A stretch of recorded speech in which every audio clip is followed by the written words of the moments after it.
Good evening, everybody. I'd like to call to order the Planning Board meeting for October 20th, 2020. My name is Carrie Marnick. I'm the chair of the Planning Board. Before we get started, I just need to read a few notes for the record. This open meeting of the Planning Board is being conducted remotely, consistent with Governor Baker's executive order of March 12, 2020, due to the current state of emergency in the Commonwealth due to the outbreak of the COVID-19 virus. In order to mitigate the transmission of the COVID-19 virus, the town of Northborough has been advised and directed by the Commonwealth to suspend public gatherings, and as such, the governor's order suspends the requirement of the open meeting law to have all meetings in a publicly accessible physical location. All members of the planning board are allowed and encouraged to participate remotely. The order allows the planning board to meet entirely remotely so long as reasonable public access is afforded so that the public can follow along with the deliberations of the meeting. The public is encouraged to follow along using the posted agenda. Members of the public who wish to view the live stream of this meeting may do so by going to Northborough Remote Meetings on YouTube via the link listed on the agenda, by tuning into cable access television government channels, Verizon Channel 30 or Charter Channel 192, or by visiting the town's website and going to the Department of Cable Access Television and click What's Playing Live. If you're on a phone, please dial *9 to raise your hand. Ensuring public access does not ensure public participation unless such participation is required by law. This meeting will feature public comment. I'd like to confirm that the board members and persons anticipated on the agenda are remotely present and can be heard by stating the following. Members, when I call your name, please respond in the affirmative. So I have Millie Milton. Aye, present. Okay. Anthony Zeiden. Present. Michelle Gillespie. Here. Okay. And Amy Pretsky. Here. Great. Staff, when I call your name, please respond in the affirmative. So we have Bob Frederico. Here. And Fred Litchfield. Here. Okay, great. Let's see, just for a couple of ground rules to conduct an effective and clear conduct of the meeting business. The chair will cover the ground rules for effective and clear conduct of the meeting business as follows. The chair will invite each speaker on the agenda by name to make a presentation and speak to their application. Participants will provide their full name and hold until their name is called. Each speaker will be asked to mute their phone or computer when not speaking and to speak clearly and in a way that helps generate accurate meeting minutes. Those responding will be asked to wait until the floor is yielded to them by the chair. Speakers who wish to respond to the comments of others do so through the chair, taking care to identify themselves. Each vote taken by the board or committee will be conducted by roll call vote. For items with public comment, after members have spoken, the chair will afford public comment as follows. The chair will ask members of the public who wish to speak to identify their names and addresses only. Once the chair has a list of all public commentators, the chair will call on each by name and afford 3 minutes for any comments. We do not have executive session this evening. If technical difficulties arise, the chair will suspend the meeting while attempts to resolve are made. Any disconnections and reconnection of the board members should be accurately reflected in the minutes. So with that, we will get started with our meeting tonight. And first on our agenda, we have the continued public hearing for 0 Bartlett Street special permit for groundwater protection overlay district bylaw and special permit site plan approval. So what I will do is bring over the applicants. Let's see. I think Dave Robinson, Israel Lopez, and Mark Donahue. Did I bring everybody over? Oops, I don't see. Can't see anybody. Don't know if you can hear. Yeah, we can hear you. I wonder, hold on, let's see. And they're not panelists, so let's see. Maybe it's just talking. Hold on 1 second. Oh, I see. 1 second, guys. There we go. There we go. And then Israel.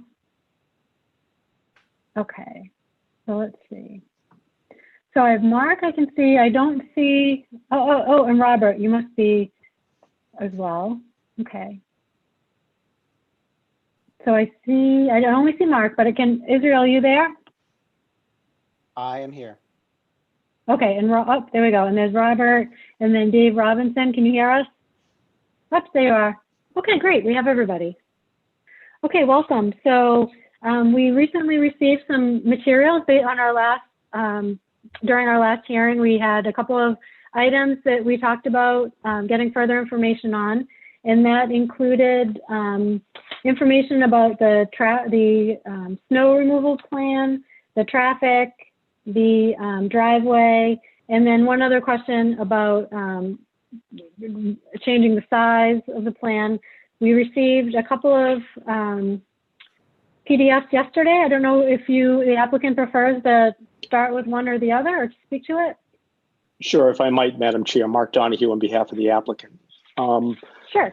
You're accurate as to the summary from the October 6th meeting. We were asked specifically to ask VHB through Rod and Agee to evaluate, instead of a warehouse, any impacts of traffic for a so-called distribution facility, with a concern that some of the approach with a warehouse use had been conservative. Related to traffic, we were asked to evaluate the driveway point at Bartlett Street to see if there was a way to further discourage or preclude truck traffic from being able to, in some fashion, make a left into the site or a right out of the site, which would take them back up to on Bartlett Street by the high school up to Route 20. And then with regard to the snow storage, there were specific questions about the compliance of the plan with DEP guidelines. So you do have those materials available. Mr. Nagee's report is fairly voluminous because it includes a fair amount of background information. So with your permission, I'm going to ask him to at least summarize that in some detail, because it's a fair question as to, and I know it's a question that's come up during public comment, a concern about a distribution facility or fulfillment center in some fashion. So I'd like him to be able to review that with you, and he can also then segue into the driveway discussion. Perfect. Did you want to share your screen, Robert? I don't have anything to share at this point, but when we get to the driveway, I think it's worthwhile to share the screen. Sure. When we get into that discussion, I just wanted to give a quick summary, I guess, of the memo. We submitted it last week, and it basically outlines for the board's and public's information how traffic generation for developments are predicted, how they're estimated. It talks a little bit about how it reiterates how we ended up projecting traffic for this particular development. It talks a little bit about the subcategories of warehousing that I think the board wanted to get a little bit more information on, as opposed to just a generic warehouse. Provides a little bit of a comparison and an analysis of one of the higher intensity warehouse uses that could go into the site potentially. And then talks a little bit about how that might change some of our findings and recommendations. So I'll walk you through that very quickly. We as traffic engineers, when we estimate traffic, we are bound for the most part to use a manual that's called the Trip Generation Handbook or Manual, published by the Institute of Transportation Engineers, MassDOT, MEPA. Most communities, if not all communities in the Commonwealth and elsewhere, typically require and use that source of information as the basis for projecting traffic impacts or traffic generation for a particular development. Trip generation has a bunch of generic land use codes, so we try to match up the land use that's being discussed with a land use that matches one of the descriptions that's in the handbook.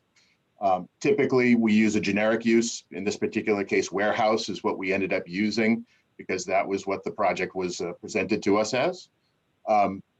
And the book goes into other categories as well. It has, residential, and that gets broken down into single-family units, single-family houses, apartments, et cetera. So you have subcategories that come off of those generic uses. In this particular case here, I think the board was asking, and some of the public was asking, what other uses under the warehousing category, could there be for a project like this? And ITE in the Trip Generation Manual breaks it down into a bunch of smaller subcategories, specifically warehousing. What they do is they go into, like I said, warehousing is a generic use, and then high cube warehousing, which is what this project typically looks like. And there's different subcategories of high cube warehousing. The first is short-term storage and transload centers. Short-term storage is defined by ITE as a land use that primarily functions for the consolidation. Oh, okay, there you go. I'll just bring it up for you. Yep, Right, thank you. easier. So it breaks it down into the consolidation of goods. You know, you might bring pallets in there that get broken down and then redistributed. It might be something like what I typically envision as a warehouse, where you bring something in, you break it down, you put it away for a little while, and then it comes back out when you need it. You know, there's sometimes they have mechanical stuff inside the buildings to help move some of those goods around. And that typically covers a building size that's anywhere from, say, 200,000, 240,000 up to like 1 million square feet of warehousing. That particular use, and you can see it here on the screen that's in front of you, is the middle column. That actually generates less traffic than what the land use that we assumed was going to go into this place, which is, like I said, again, a generic warehouse type use. There's less involvement of trucks going in and out and employees going out, particularly during the morning and evening rush hours, because it's not dependent on rush hours. It's more dependent on just when trucks and access want to come and vehicles want to come to the site, which is usually off peak because they don't want to get caught in the congestion of the traffic. The second use is high cube, and it's parcel hub centers. That's typically like a UPS or a FedEx type facility where you're bringing in parcels in larger trucks. They get broken down into smaller trucks and then distributed to neighboring areas around the facilities.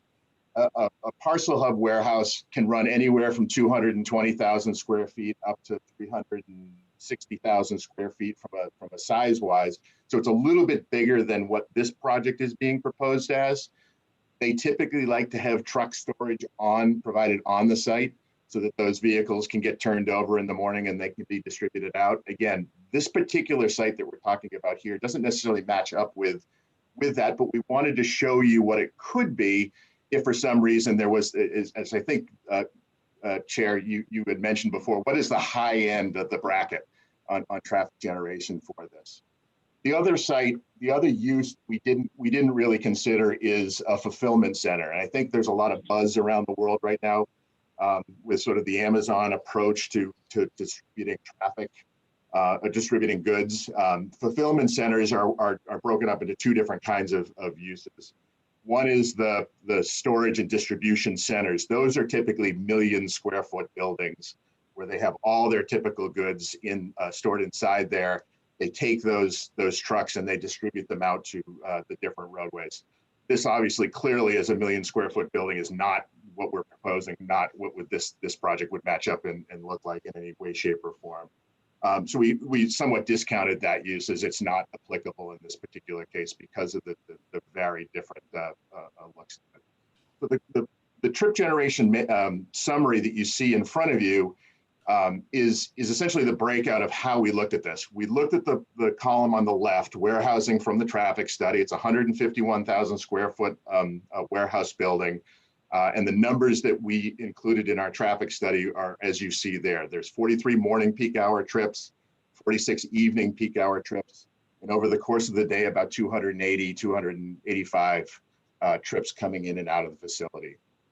If we were to categorize this project as a short-term storage transload type facility, there'd be less traffic coming in and out than what we assumed here. And then so that would be the lower end I would define for the board is what this project could generate. On the higher end, if a parcel hub type use could be found that wanted the layout that this building represents, you see the column on the far right there would be represented. It'd be about 2 to 2.5 times more traffic coming in and out of this facility during the morning and evening rush hours, commuter hours, I should say, than what we've assumed in our study. Again, there's a lot of reasons why that probably isn't going to happen. First and foremost is the parcel hub center typically likes to have loading docks on 2 different sides of the building, not just one side. And in this particular case here, you've got a project that's providing not just loading on one side of the building, but only on half of that one side of the building. The rest would be, but to sort of play devil's advocate, if you will, we did include that and we did run the analysis for a higher traffic generator, like a parcel hub type center.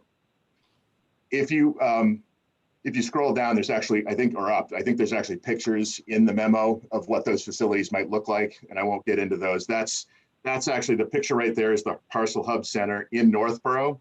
If you drive down Lyman Street, probably about a quarter mile, maybe half a mile, and you turn off onto a short little quiet road, probably isn't too quiet because there's Beaman Street. You got Beaman Road, and there's a facility there, and you can see there's got access for trucking on both sides of the building.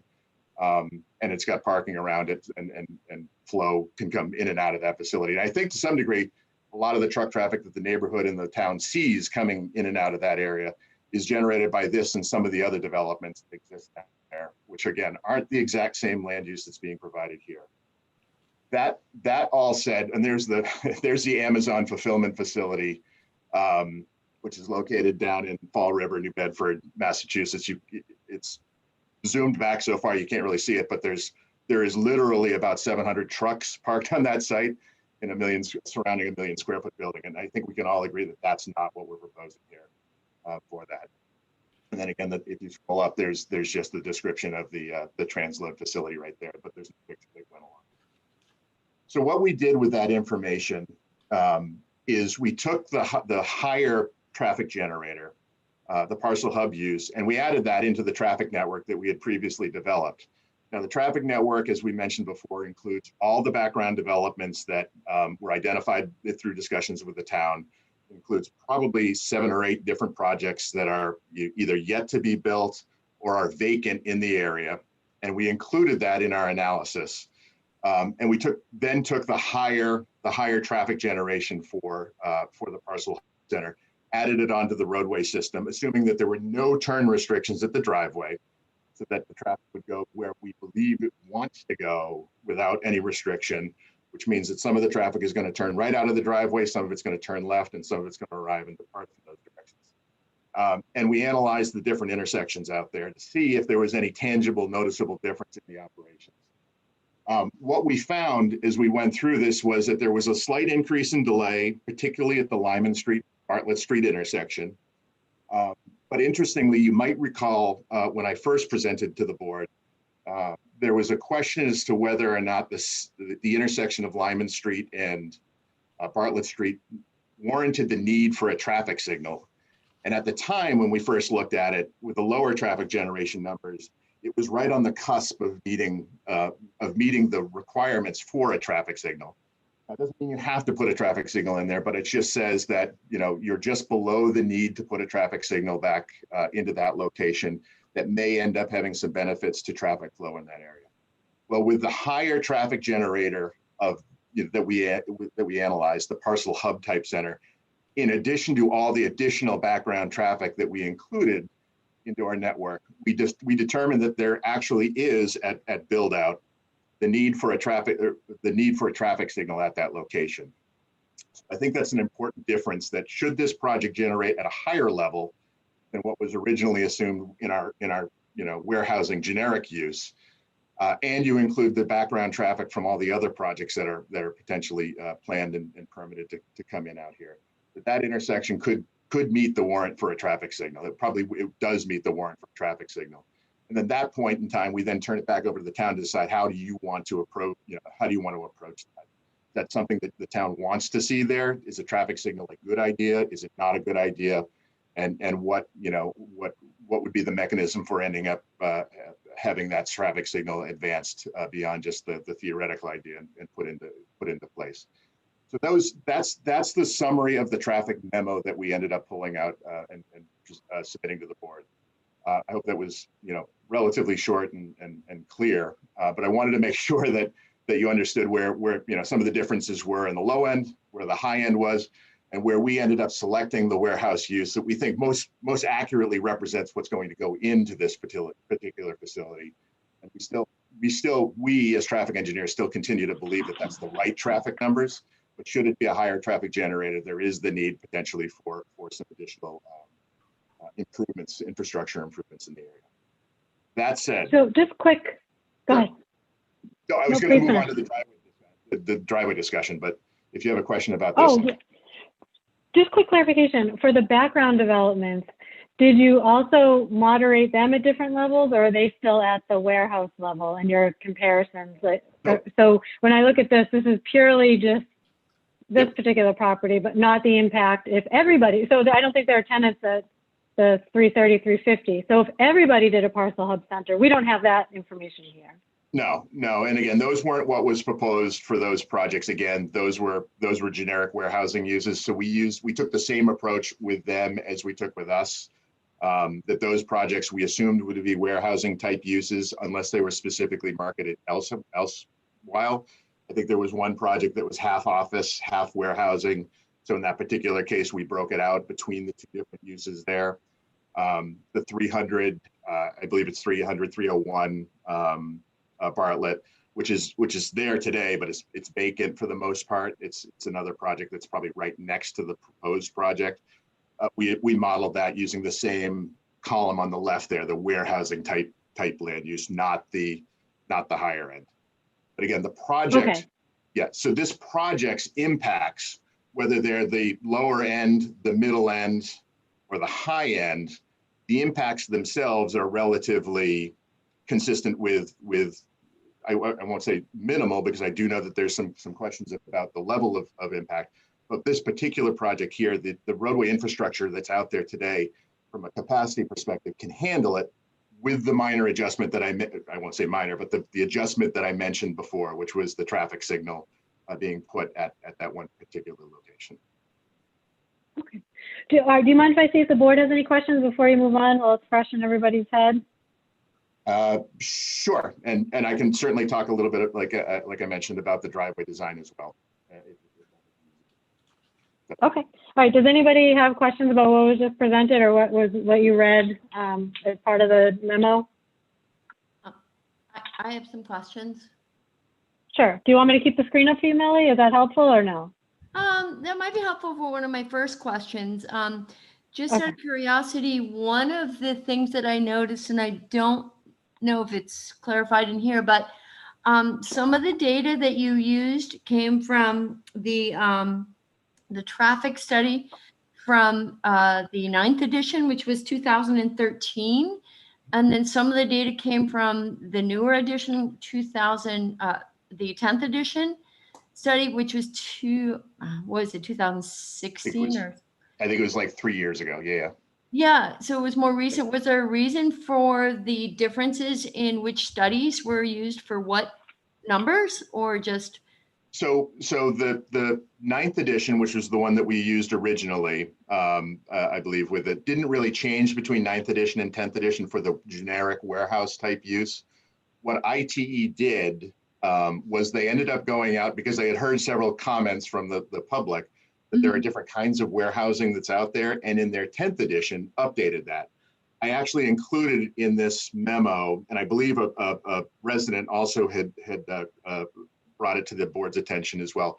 There's an ITE paper that was issued, I believe in 2018.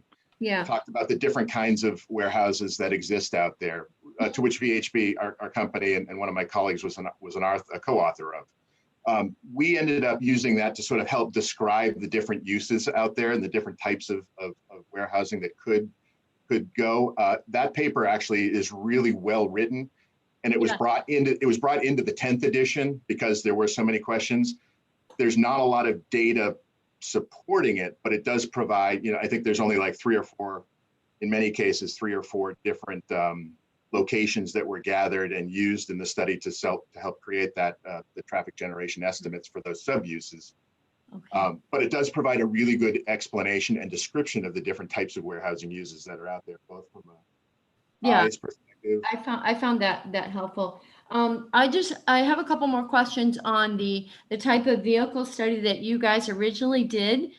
Did that account for the breakdown in the types of vehicles, cars, trucks, tractor trailers, buses, or was it just vehicles in general? So when we go out and we gather traffic, baseline traffic out there, we gather the traffic and break it out into 5 different types of uses. The first is your typical passenger car. The second is a small box type truck. The third is some sort of tractor trailer truck, whether it be a short 40-foot truck. or up to 63-foot truck. We break out pedestrians, bicyclists, motorcyclists, and I think that's it. Those are the major classes of vehicles. So we gather that information, and when we plug that information into our models, we plug it in almost exactly as we counted it from a percentage perspective to make sure that what we're representing in our models is exactly what we counted out there. I think it's also important to note that we did these counts last year pre-COVID, so they weren't influenced by the shutdown. They were done in October of last year, not this year. And I think we can all agree that the traffic numbers are all over the place right now when it comes to peak hour numbers. So what we've based our numbers on is pre-COVID numbers with the hopes, frankly, that we'll get back to those multiple times in sometime in the near future. So that wasn't a breakdown that we actually got. Like, what's the number of school buses that are going down there, or what's the number of semis or tractor trailers? We didn't get that though, did we? It's contained in the bowels of the appendix materials in that first traffic study. Okay. When we did our traffic counts, and this is the original study, it's not included in this one, this update here. In the original study, I think there's 200 and something pages of appendix materials. Okay. Included in that is the breakout of the different volumes of cars, passenger vehicles, trucks, buses, all that sort of stuff. Okay. On these counts, when you do the daily counts, it's generally a Monday through Friday, so there's no real assessment for Saturday or Sunday traffic, or no, that's not at all included. Is that correct? So typically what we try to do is we try to analyze the peak periods and from there analyze, does the roadway infrastructure have the ability to carry the traffic loadings from the background traffic as well as this development? And what we've typically found is that the morning and evening rush hours, particularly in this environment here, where you've got heavy commercial area to your east in Marlboro and certainly along Bartlett Street, and you've got a heavy residential population to the west in the area, as well as the school-related traffic. Yeah. What we try to do is we try to analyze those weekday morning and evening rush hours to determine if there's enough capacity and if the roadway's designed in a way that can carry the additional traffic loadings. Okay.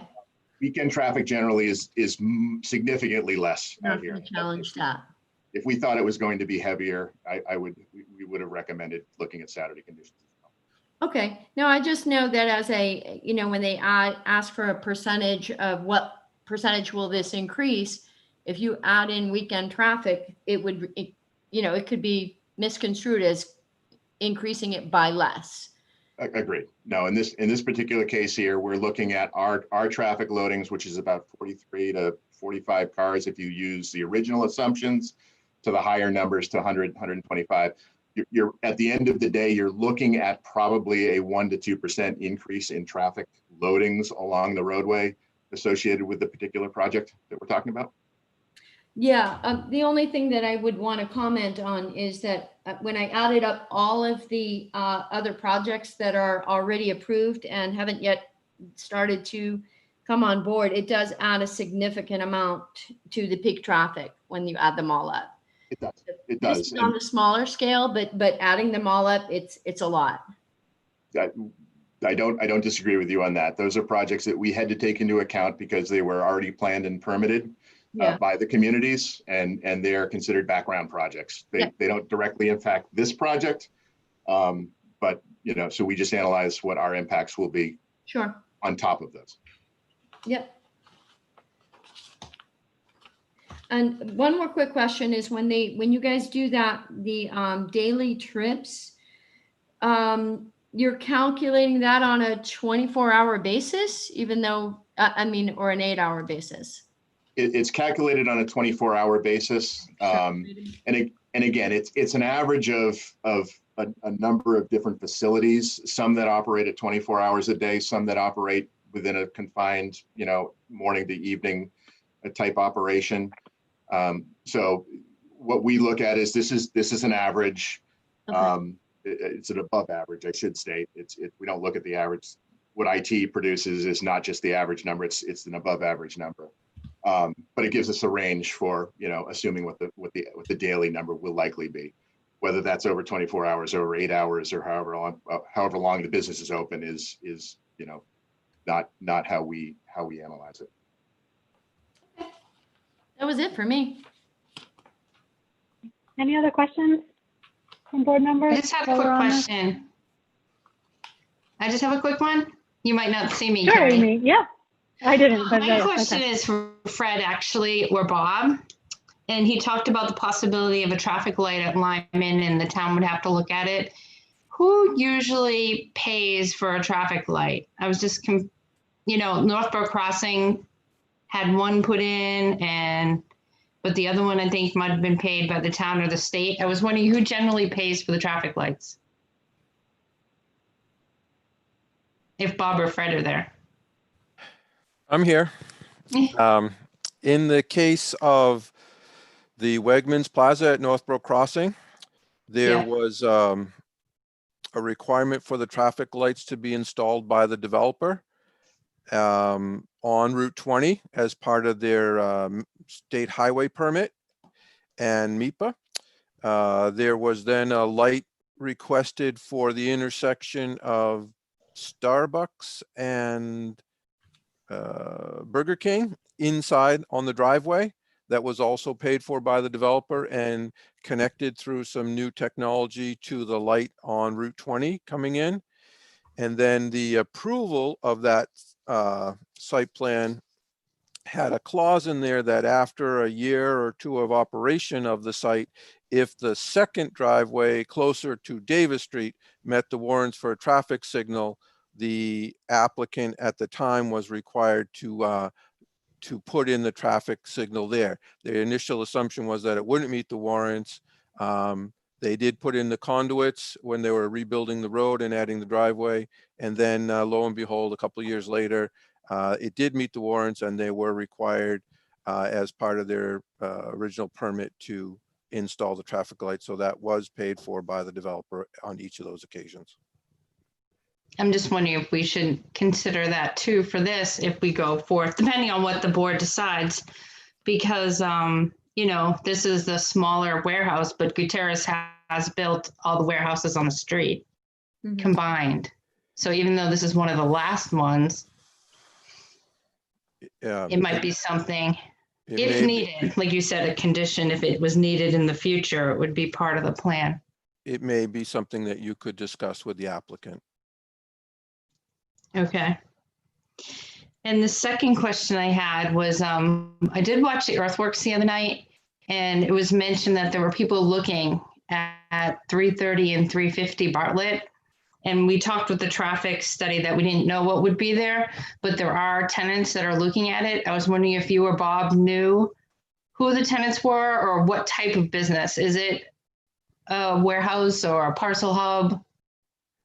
I didn't know if you knew, just to give an idea of what type of tenant was looking. Doesn't have to be. That's not for me to say, but perhaps Israel would like to explain what they have for discussions, because I don't believe anything is permitted at this point yet as far as the actual occupation of the building. I don't know. Perhaps Bob or Israel. I guess I was interested because we talked about the traffic study and how they didn't think that there would be a parcel hub center up on the big parcels. So I was interested in what type of tenant was actually looking at the big parcels. What type of tenant? Okay, I see Bob waving his hand. Bob, do you have a comment on that? Yeah, I do. Nobody's looking at those buildings anymore. Amazon is going in. Both buildings.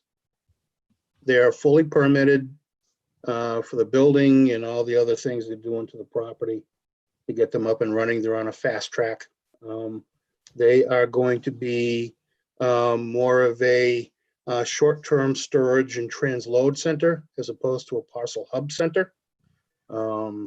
That's the way it's been described to me in terms of their processes.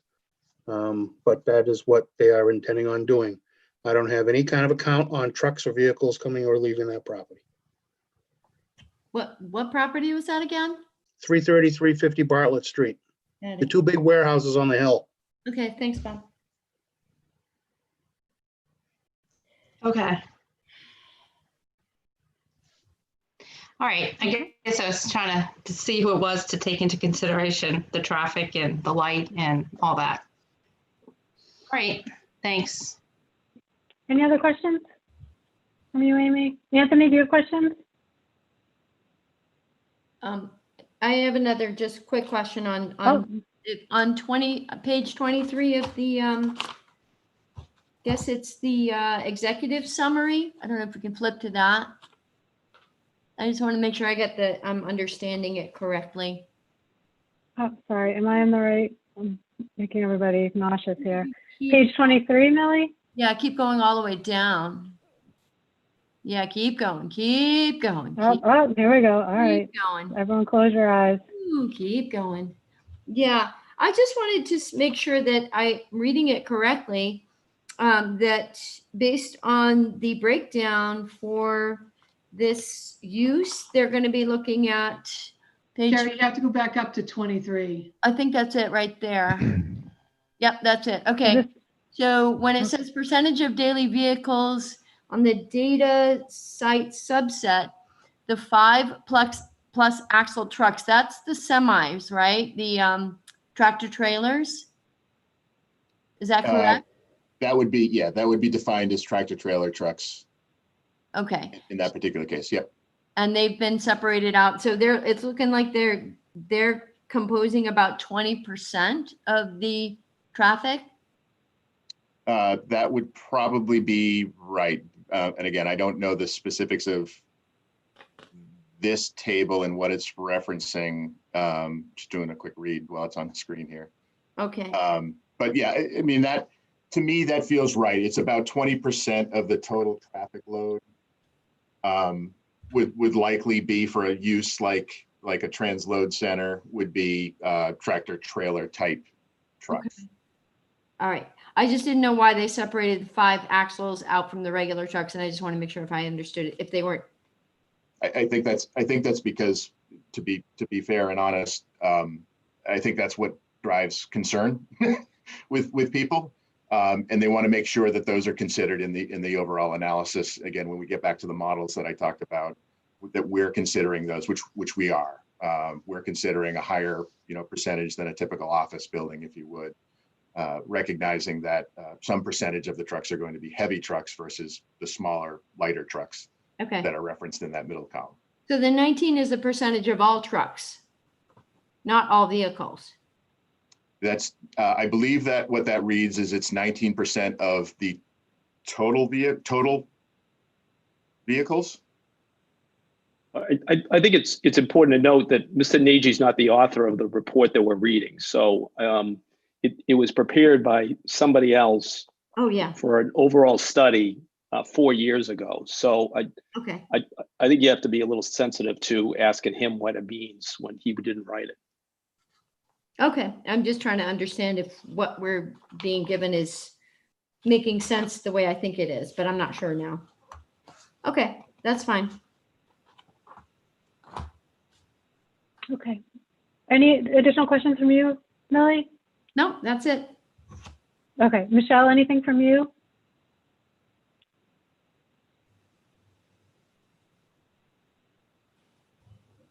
Oh, Michelle, if you're speaking, I can't hear you. I'm all set. All set. Oh, okay, great. Amy, anything else from you?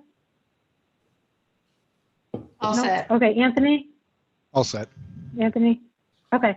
One question from me is, let's see. Actually, so last time we talked about truck exclusions, Fred, and you said if we wanted any sort of truck exclusion over there, we'd have to have an alternate route. And if the alternate route went through another town, we'd need that town's permission. Is that correct? Is that a correct understanding? That's correct if the data supports the minimum requirement of 5 to 8% trucks on the street of the total volume. 5 to 8%? The Massachusetts amendments to the manual on uniform traffic control devices has some criteria. One is the alternate route must lie wholly within the town or partially within the town on a state highway, or partially within your town and your neighboring town with their written permission. And if you have the written permission, you still need the engineering study to support the volume of traffic warrants the truck exclusion, and then submit it to Mass DOT for their approval.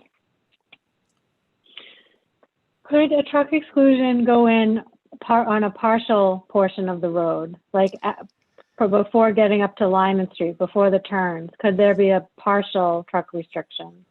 I mean, a partial on the partial road.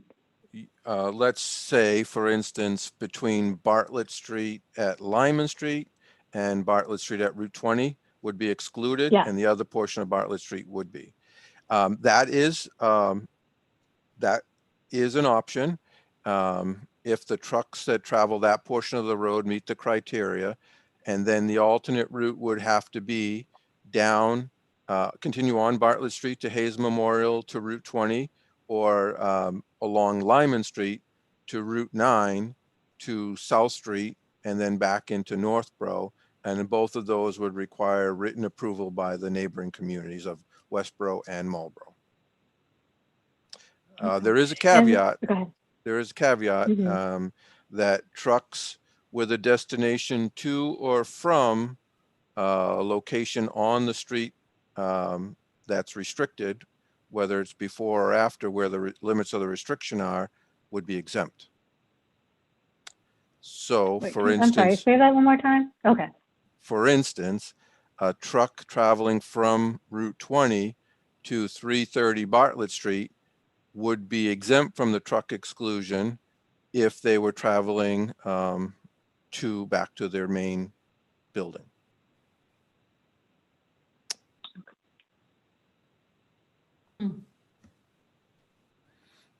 And in the cases where, in the past, we've had conditions where a company can only turn a certain way, and we continue to see them not turn that certain way, what is the real enforcement to that? Or maybe that's a question for you, Bob. So there are companies that I know aren't supposed to be taking turns on Route 20 who I must see half a dozen of them a day, on any given day. So how is that, how do we ever, I know you're not out there driving around, like on call, but how do we ever enforce that? That would be a police issue for traffic. I'm going to jump in, Bob. Sorry. It's actually not a police issue because it's not, they only can enforce traffic control laws, and it wouldn't be a law. What we've done in the past is we've asked that the company direct their drivers not to use the residential neighborhoods, not to use a portion of the street that has more residential occupants than an alternate route, unless they have a destination that requires them to go that way. They have a reason to be on that particular street. It's what we have done in the past, and sometimes it's effective and it doesn't always last very long, and we do it occasionally, every few years. The police department will send a letter to various trucking companies and remind them that we have residential neighborhoods that we would prefer their drivers not use, and ask them to direct them in another area. It's one of those things. It's like traffic monitoring for the police department. They'll go out and do a speed trap, and they'll get a lot of people, and things will go slow down, and then eventually it will go back to what it was before, and they'll do it again. And so it's that kind of thing. So even if it's a condition of a site plan or special permit or whatever the case, it doesn't matter. There's really no teeth behind it. It's just a condition on paper. It's not. It's the condition in the past has read the companies will direct their drivers not to use that route unless they have a reason to be on that particular road. What we've done in the past is ask them not to use traffic that sends them downtown if there's another way, that kind of thing. But it's more of a voluntary thing than anything else, and it's certainly not enforceable by the police department. Okay, thank you. I'd like to offer my apologies for getting that wrong. No, that's okay. I get the police chief calling me all the time, telling me what he can and can't do. So it's been drilled in. Carrie? Yes.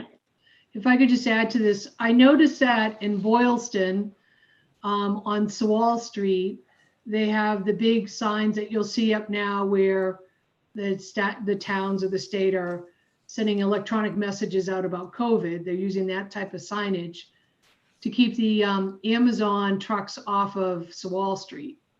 So they're saying all trucks off the street, or do not use this, because I think it's being used as a cut through street. I only know that because I'm down there often with clients, but I most recently saw that twice when I was down there. I don't know if that's an option that the town could use, but I'm seeing that in Boylston now. I'm not aware of that particular sign, nor who it belongs to or who pays for it. There are various ways to get the message out, but they're not all legally enforceable by the police department, but there are other ways. Okay. Okay, that's it. Unless anybody, staff, do you have any questions? Bob or Fred? No. Okay. All right, Robert, I know you wanted to take a look at the driveway. So did you want to share that, or do you want me to share that? Oh, I can't hear you there. Hold on a second. Oh, I'm sorry, that's me. That's me. Yep. I've been doing Zoom for 200 days now, and you'd think I'd take it off of mute. If you can share it, that would be fantastic if you have it. Yeah, If you don't sure, have I it, do. No problem. if you don't, Dave Robinson's ready to put it up. Nope, I have it right here. Hold on. Here we go.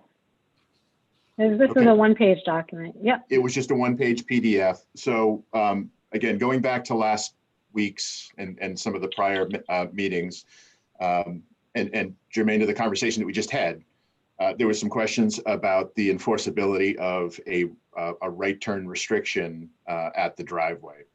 And there were some concerns about, is it enforceable? How would you do it? And we just had that conversation, so I won't beat that discussion any further.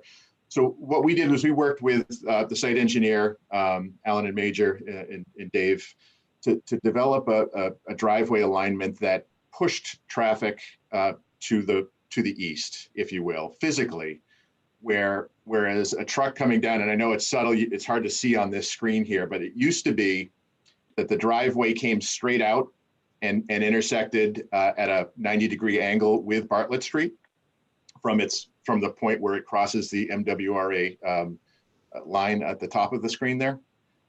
So what we've done here is we've brought it over the MWRA access and then shifted it to the east a little bit and bent it so that trucks that start coming down that roadway, passenger cars will still be able to go any direction, but trucks that come down that roadway will not be able to physically make the turn right onto Bartlett Street. What they'd have to do is they'd have to, when they leave the site, be forced to take a left turn out of the site. We don't want to angle it any more than what you see there, because it ends up becoming a little bit of a concern from an alignment perspective in cars driving down the street. But the subtle angle here and the placement of that island, that little triangle island at the end of the roadway, makes it so that a tractor trailer truck coming down the roadway would not physically be able to make that right turn movement onto Bartlett Street. If they did, it would require multiple different turns, and it would be more work than it would be gain that they would gain out of that process. Conversely, trucks that wanted to turn left into the driveway would have a tractor trailer truck would have a hard time doing that maneuver as well, because of the placement of the island and the stop line there. We'll need to go to the fire department and make sure that they're comfortable with this alignment, to make sure that they still have free and unfettered access into the driveway. But the driveway design does allow for passenger vehicles. You can see the short right turn throat that comes out onto Bartlett Street. A passenger vehicle could make a right turn onto Bartlett Street, just not a tractor trailer truck. So we thought that this design as an option might address some of the questions and concerns that were raised by some of the board members and some of the public about assuring the fact that tractor trailer trucks from this particular site might not necessarily be able to, they might not necessarily listen to that restriction, even if it was signed and enforced, physically restricting them from turning left into the site or right out of the site, we thought would be a much better approach to doing it. And we're comfortable that this is a safe design from that perspective. As I mentioned, and I see Bob nodding his head as well, we do need to make sure that the fire chief is comfortable with this access before we, commit to doing this. But this is something that we thought might be worth discussing with the board as well. Rob, can you just touch base with the board as to why the fire chief may, or what the issue is for his entrance as he comes from the west of Bartlett Street? So the likely approach route for a fire response is coming from the west, past the high school and down Bartlett Street and making a left turn into the site. What's good for the community and not allowing tractor trailer trucks to turn right or left into the site would also potentially hinder the ability for a fire truck to turn left into the site as well. And we would need to make sure that they were comfortable that they had the ability to get into the driveway in the case of emergency there. Not concerned about smaller response vehicles, police, ambulance, those types of vehicles, but we are a little bit concerned, and we want to make sure that the fire chief is comfortable, like I said, with his ability to turn a not a tractor trailer, but a fire engine, which is a different turning radius, into the site and be able to get to the site in case of an emergency. Okay. Any questions from board members?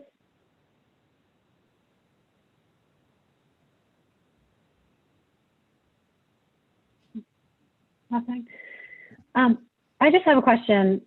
Just please humor me. I just want to make sure I follow this correctly. So this would be like I'm coming from the high school, and you can go in this way and out this way. No, that would be that is a little Delta Island. It's a short right turn lane for traffic coming out of the driveway. Oh, only out. Okay. Only so out. Anybody who wants to come in has to go swoop around and then come in this way. Correct. So kind of take a weird left turn. Right. So a passenger car, if you can envision it, a passenger car coming from that direction could make that loop around and come in the driveway there. A tractor trailer would not be able to. They'd come into conflict with the island that's there and the stop bar, and it would be a problem for them. Again, Okay. Reinforcing the physical. Should somebody happen to come that way who is unfamiliar with the site and wanted to go into there, I think what they would find is that they can't make that turn, and we would sign it as such that no left turn for trucks into the site. And that what they would likely do is they'd have to go down, Bartlett into Ames Street, Forest Street, and reverse direction to come all the way back. They're going to do it once, and they're never going to do it again. They'll find the more direct route to the site. And what you're saying is the fire trucks would have to come all the way around, and they'd need to have the turning radius to come back up there. Correct. We want to make sure that a fire truck, which is a little bit smaller than a tractor trailer truck, would be comfortable making that turn. The curbing that we could put in there could be any number of different approaches. They may be comfortable just driving right over it, whereas a tractor trailer truck might not be comfortable driving over it in an emergency response. But again, it's a discussion we need to have with the chief before we commit to doing something like this, should the board be comfortable. Okay, and the rumble strip, does it have a curb? Like when I think of the rumble strips, it's the flat on the highway, like the flat kind of divots. Is that what it is, like a rectangular shape, or is there a curb around it? We can do any number of different approaches there. I think the way this is designed there, it's the rumble strip that you see on a street with a curb that's put around it for safety and just to reinforce the idea that you don't want to drive over it. But we could, depending on where the board went with this and where we thought it was appropriate, we could raise it. We can do any number of different things with it. Okay, because otherwise, if a truck could come down and go right over it and not really care, if it were just the strips in the street. There'll be a stop sign. You can see there's a sign in the island there to help control traffic right there. Yep, there's a stop sign for drivers who are coming out. That'll help reinforce that there's a physical island there. It'll be a balancing. I'm sorry. It will be a balancing to try to preclude the truck from wanting to use it, but making sure that the straight line that the chief is probably going to want, if he's down there with a fire truck and wants to make entrance, he's very likely going to want to be able to get his vehicle over that area. And what that means, but it still discourages the truck, is the balancing act that we have to engage in if this makes sense to the board. Makes sense toward an approval with the board. Yeah. And then just another question. Have you done this before where, we've learned any lessons about, do people try to actually go in this way? Or is there any issues with, traffic accidents or anything with people not realizing you really have to swoop around here, or trucks coming out while someone's swooping in? Anything safety-wise that we know So- about this type of setup? So it's not unlike a typical small, and I'll come back to the board with some examples of where this has been done or something like this has been done. It has been done in the past in a couple of different locations. In instances like this, a lot of times it's more to preclude left turns turning out of the site where you want to make a right turn. You force the drivers to turn right. In this particular case, it's the opposite of that. We want drivers to turn left out of the site. So there's a couple instances that I know of at more retail-based establishments, not necessarily warehousing. I would be more comfortable recommending it on a use like this where you're going to have employees who regularly come back and forth to the facility and know how to get in and out where there's not going to be too much of a surprise there. I would be less comfortable, even though it's been, I think the examples that I'm going to give you are more retail based. I'd be less comfortable at a retail facility where you have new drivers who may or may not have never come to a facility and are encountering this and don't know what to do. But I'll provide some information to the board on areas where this has been done before. Okay, any other questions? Anything from? I had a question. Oh, please, go ahead. Okay, just in regards to this, because I know on the agenda is, we're talking about the subdivision down there. Is this the preliminary subdivision? Is this going to affect that, or is that further down? I don't see, Mark, do you want to answer that? Sure. They're really separate and distinct projects, so Okay. they aren't intended, as you'll see in the preliminary plan. It calls for a smaller lot or different configuration. So we'd have to marry the two together if they ended up going together. Okay. Okay. All right. Thank you. But I guess, is there potential that this just gets plowed over and something new is done, or? Well, I guess we don't know. That can only happen with your approval, because if this plan were incorporated into the approved site plan, then this would need to be the form of the drive unless this board modified that approval. Gotcha. Thank you. Okay, anything else on this from anyone? Does this Amy, change you're all set? of, Go ahead. does this change how far it goes into our groundwater one? This layout does. It moves the driveway out of that area. I think it was like a 13-foot Yeah. piece. It does move the driveway out of that area, and I'll let Mark or Israel talk about what the implications of that are. But Okay. it to that degree, it's a benefit, I would think. Sure. If you want to speak to that, go right ahead. If I can, one of the special permits requested is to intrude into the groundwater for the distance of 13 feet on our property line, within our property, into the groundwater, where the bylaw provides that you can go up to 50 feet with a special permit. This design appears, and I say appears because what you're seeing is two-dimensional sketch of a concept, but it appears that the configuration would allow that encroachment into groundwater one to be eliminated in its entirety. So that need for that special permit would go away. There would still be a need for a separate groundwater special permit, which is part of the application for the development itself. Okay, thank you. Okay, anything else? Millie, all set? That was it? Michelle, all set? All Anthony, set. any questions? No questions. Amy? All set. Thanks. Okay. Fred or Bob, any questions from you? No? Okay. Nope. Okay, great. And then I think we have, I'm sure this is probably not you, Robert, the updated snow plan. Did you want to speak to that at all? Rob Nagy knows nothing about snow.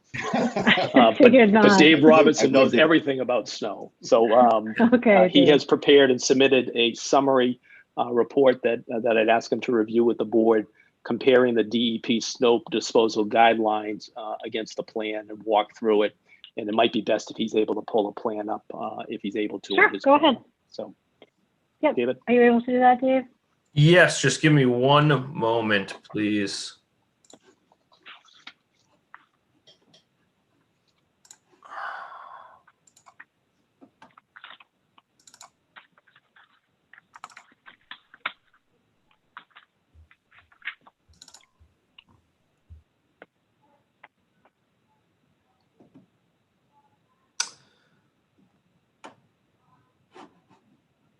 One second.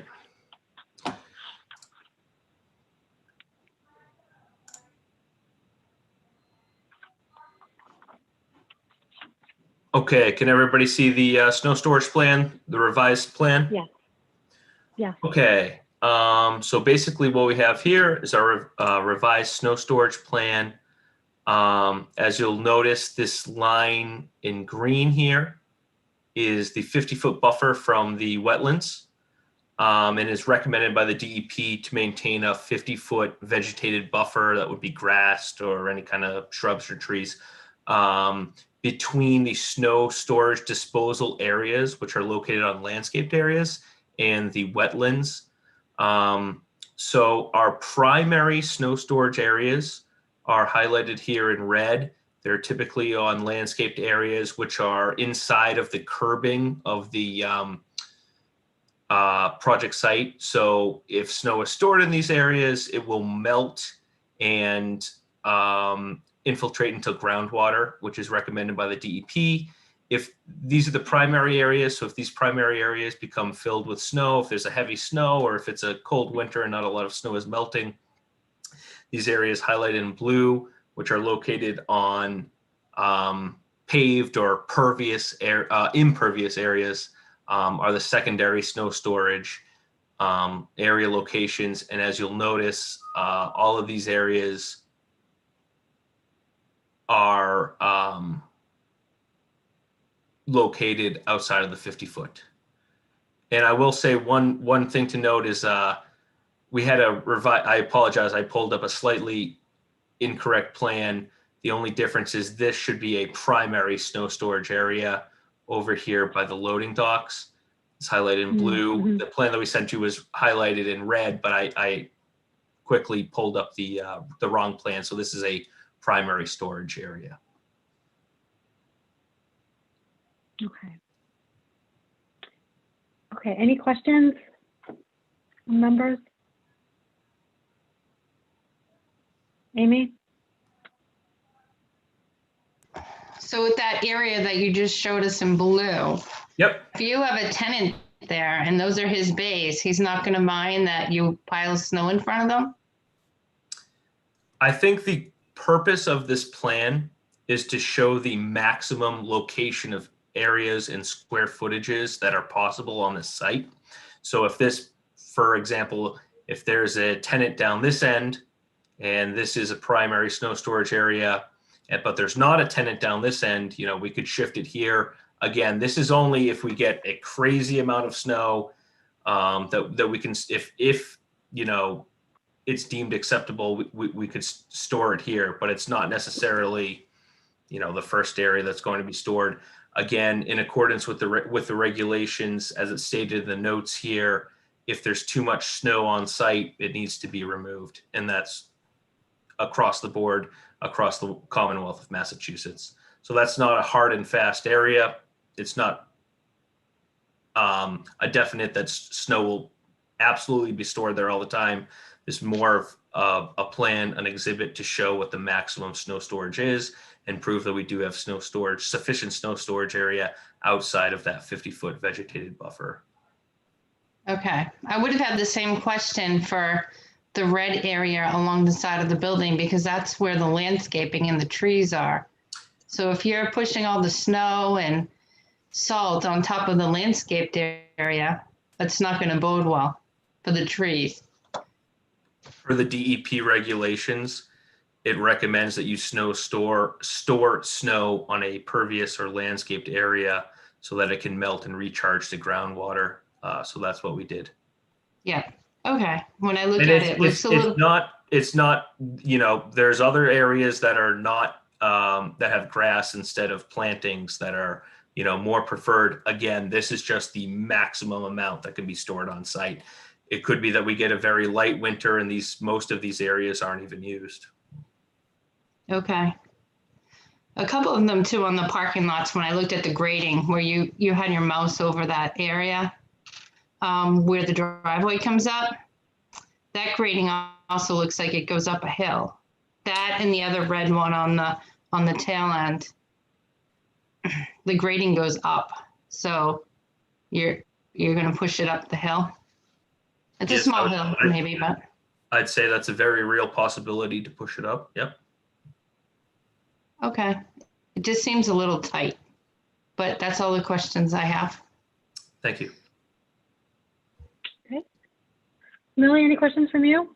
I just had a quick question. Is there a square footage of that area that that's been calculated of the snow removal storage area? You're asking about what the total square footage available on site is? No, of that you've designated in the red and the blue for snow removal. Yep. Right here in the legend, Okay. we have some notes. So we have approximate total primary snow storage area on site, nearly 22,000 square feet, which is a significant amount. When you think about it, that's half an acre.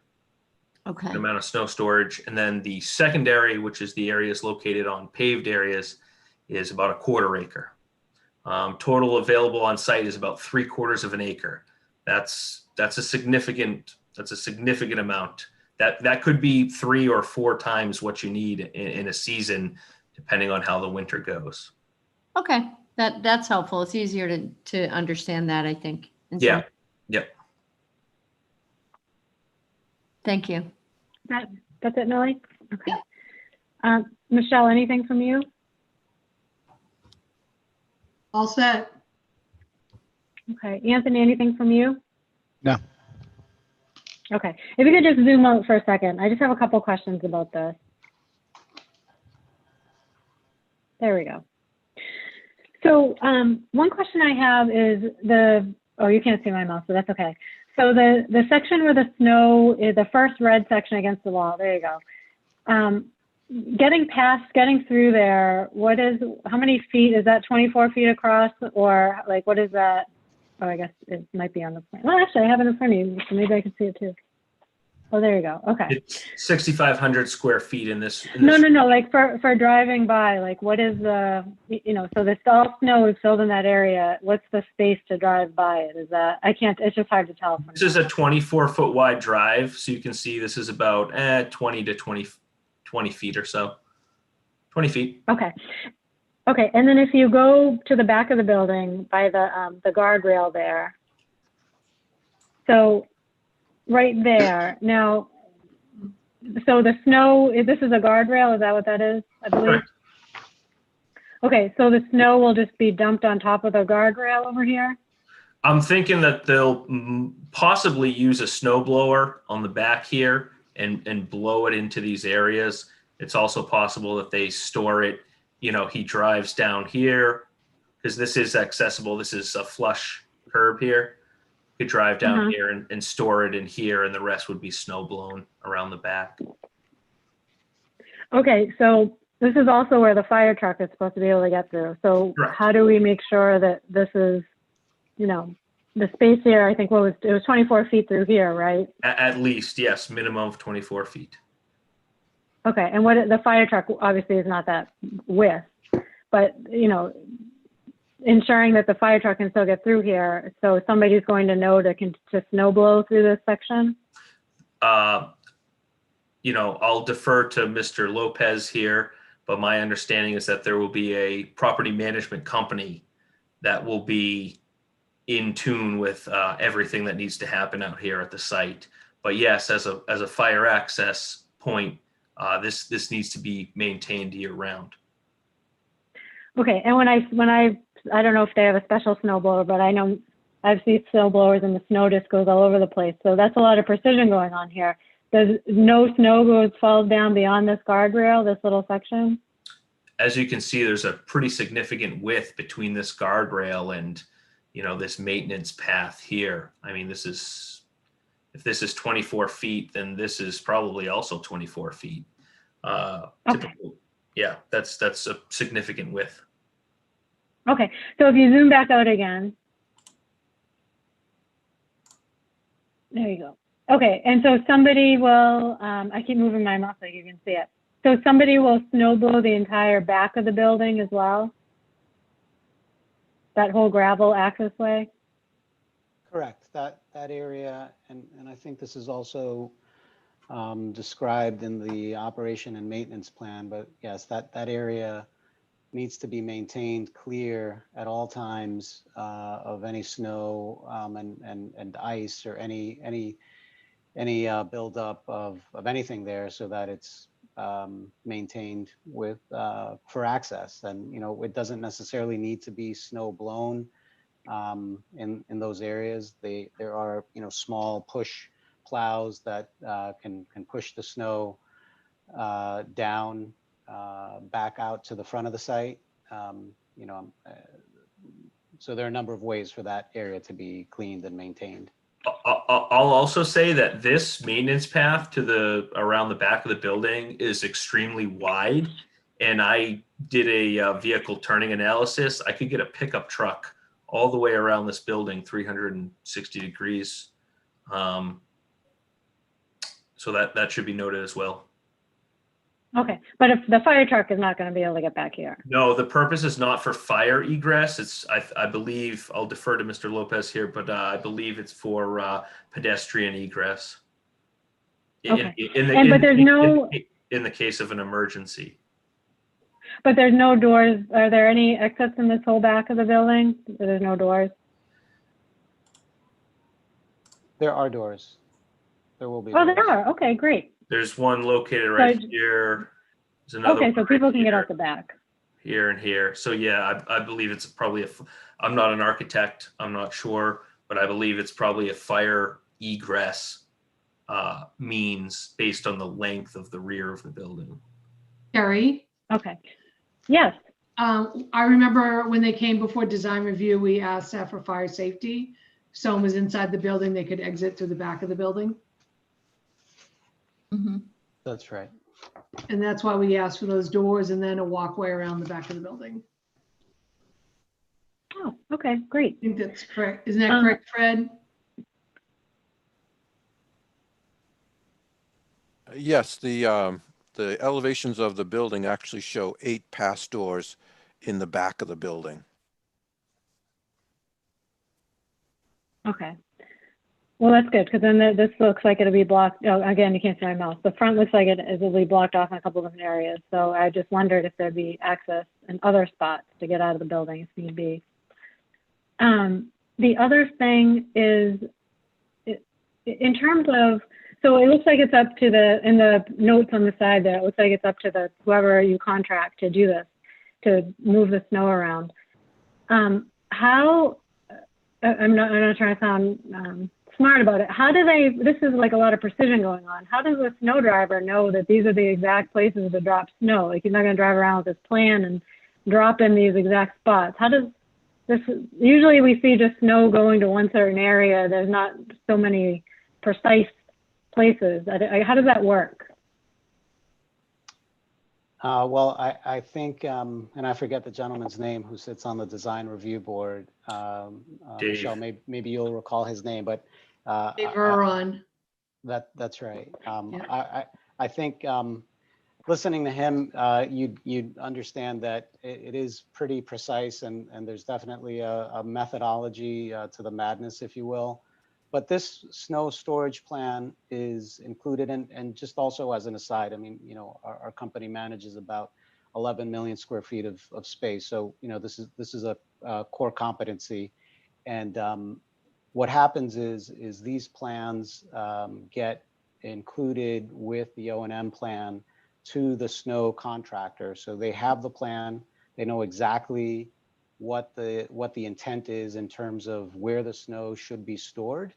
And in terms of, as it's detailed here, primary area for storage, secondary area for storage, and actually in more detail as you get into it, where you kind of prioritize. Right now, for the sake of this and the simplicity of this plan, it's just shown in 2 different colors, but we would probably go ahead and prioritize which areas should get utilized first and which areas should get utilized last, and which areas, obviously under no circumstance should there be any snow stored. And then we actually go out and monitor that. And usually, to the extent that the snow storage plan isn't being complied with, the user in the building will let us know that there's snow where there shouldn't be snow, where they can't get access to a door, in your example, or so forth. So it's certainly something that is not an afterthought in terms of the way that it's managed. And there is a lot of thought that goes into making sure that the areas that are set aside work for the user, and from a site standpoint, and from an environmental standpoint. Okay.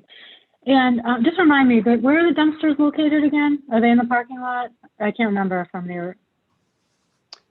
The dumpsters, I don't think, are shown, but they would be located in that truck court area. Okay. Correct. In one of those bays. Okay, got it.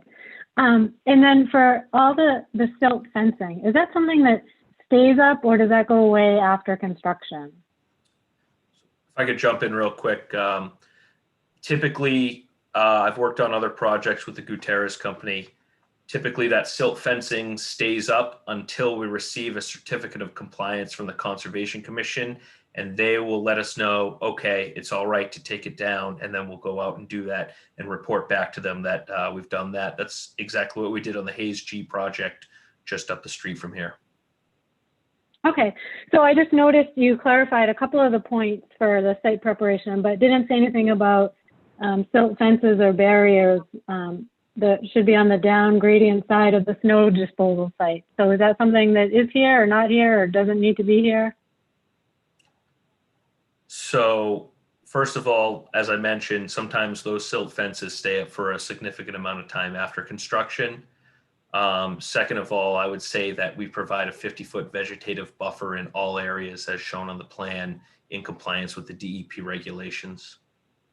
Oh, no, I know, I see that. But as a separate item, not related to the buffer, was a silt fence or barrier should be placed securely on the down gradient side of the snow disposal site. So I didn't know if the fences went away, what would that equivalent barrier be? If the board and the Conservation Commission deems that we need to keep the straw wattles or hay bales in place, then that's what we'll do. But I don't think it's typical to place particular hay bales or straw wattles down gradient of any snow storage areas, particularly when there are several within curbed areas down gradient. Yeah, that's Okay. right. So, I have no idea. I'm not an expert. I'm just reading what they're saying the That's maintenance not measures should typical. be undertaken. I've never seen somebody install straw wattles and hay bales down gradient of a snow storage area. It's just not typical. Okay. Well, maybe it's new because this is from their December guidance. I'm not sure. Carrie, Okay. So there are, oh, go ahead. Sorry. Who's Carrie. speaking? I can't see. Is it, yeah. where are you getting that from?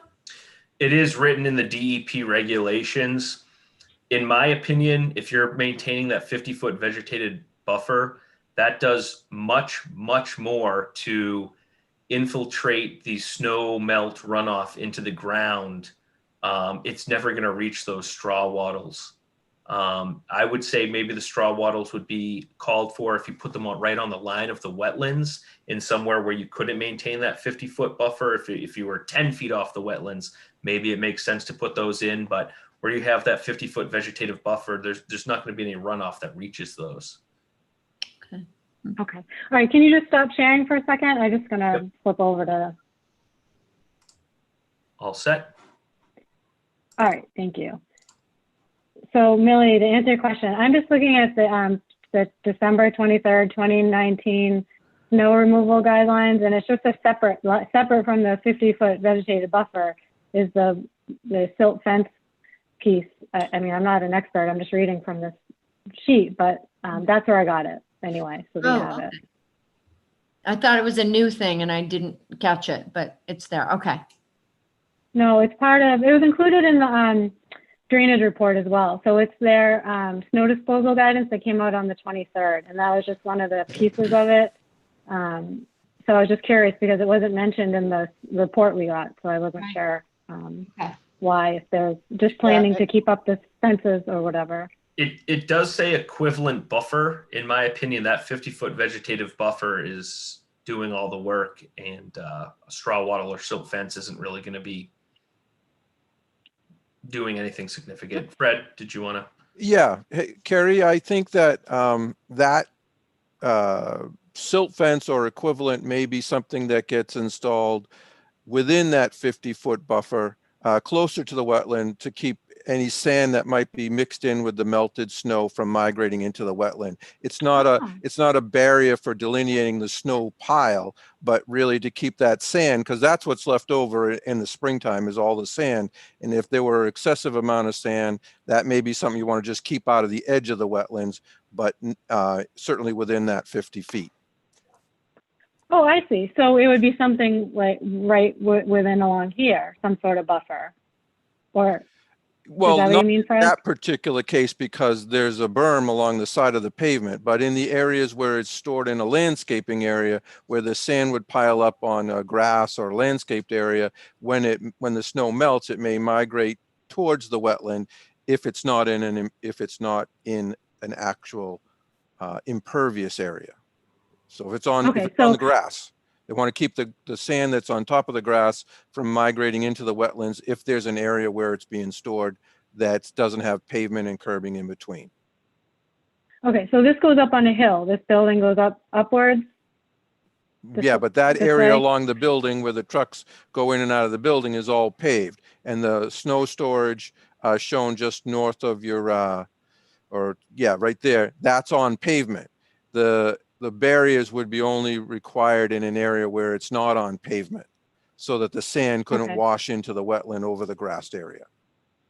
Okay, so what about these, right, do these have the same circumstance as well? That area what about here? On the end of the that's building. Not near the wetland, so it's fine. That area at the end of the building, right there, there's, it's not pavement, but it's that hard surface that they can plow or sweep or snow blow. And so that wouldn't be a problem. The area in the back, I think, is still part of that same, that right there, I think that's part of that same hard surface where they can get access around the back of the building. But I think it's the landscaped areas that Michelle was talking about earlier, up towards the front of the building, where like right in here. you might want that. But again, if that melts, it's going to run off into the parking lot and be caught in the catch basins and part of the drainage system. So I don't know, maybe David could indicate where there's some areas where the snow is being stored in a landscaped area that could migrate into the wetland without going across some pavement. Honestly, there's really not. Okay. As shown. There's really not. So that would explain why there's no silt fence shown on the plan for the snow barriers. Okay, thanks for clarifying that. Amy, do you have a question? Oops, I can't hear you. What about the guardrail area? I mean, is there paving behind the guardrail in between the detention basin? No, that's going to be a slope down there. Yeah, because actually something in the Mass DEP too, that same article or same snow disposal guidance said avoid disposing snow on top of storm drain catch basins in stormwater drainage systems, including detention basins. So in that area, it looks like it would go right from the guardrail area down into the detention basin. Yeah, and that's no different than any other snow that falls right in that area that's going to melt and go into the basin, or any snow that falls directly into the basin. It's not being stored. It says that's for if you have an area that has water, if you have a detention basin that has water, Right. people take it and they'll put it into anything that has water to melt the snow. That's more what they're getting at. This is just showing if somebody went down with a plow or a snow blower, they push it off to the side, which is typical, and it stays there, until it melts. I think Right. there's two different things there that are being confused. Right, but the sand and the salt and the sediment and litter could get down into the detention basin if it's pushed that way. And per the DEP guidelines, it's okay if it goes into there because only clean water is going to leave that basin. All of those contaminants are going to be left at the bottom of the basin, and only clean water can exit through the outlet control structure. Anything that infiltrates into the ground, as stated in the DEP guideline, will leave behind sand and debris, which needs to be cleaned out on an annual basis.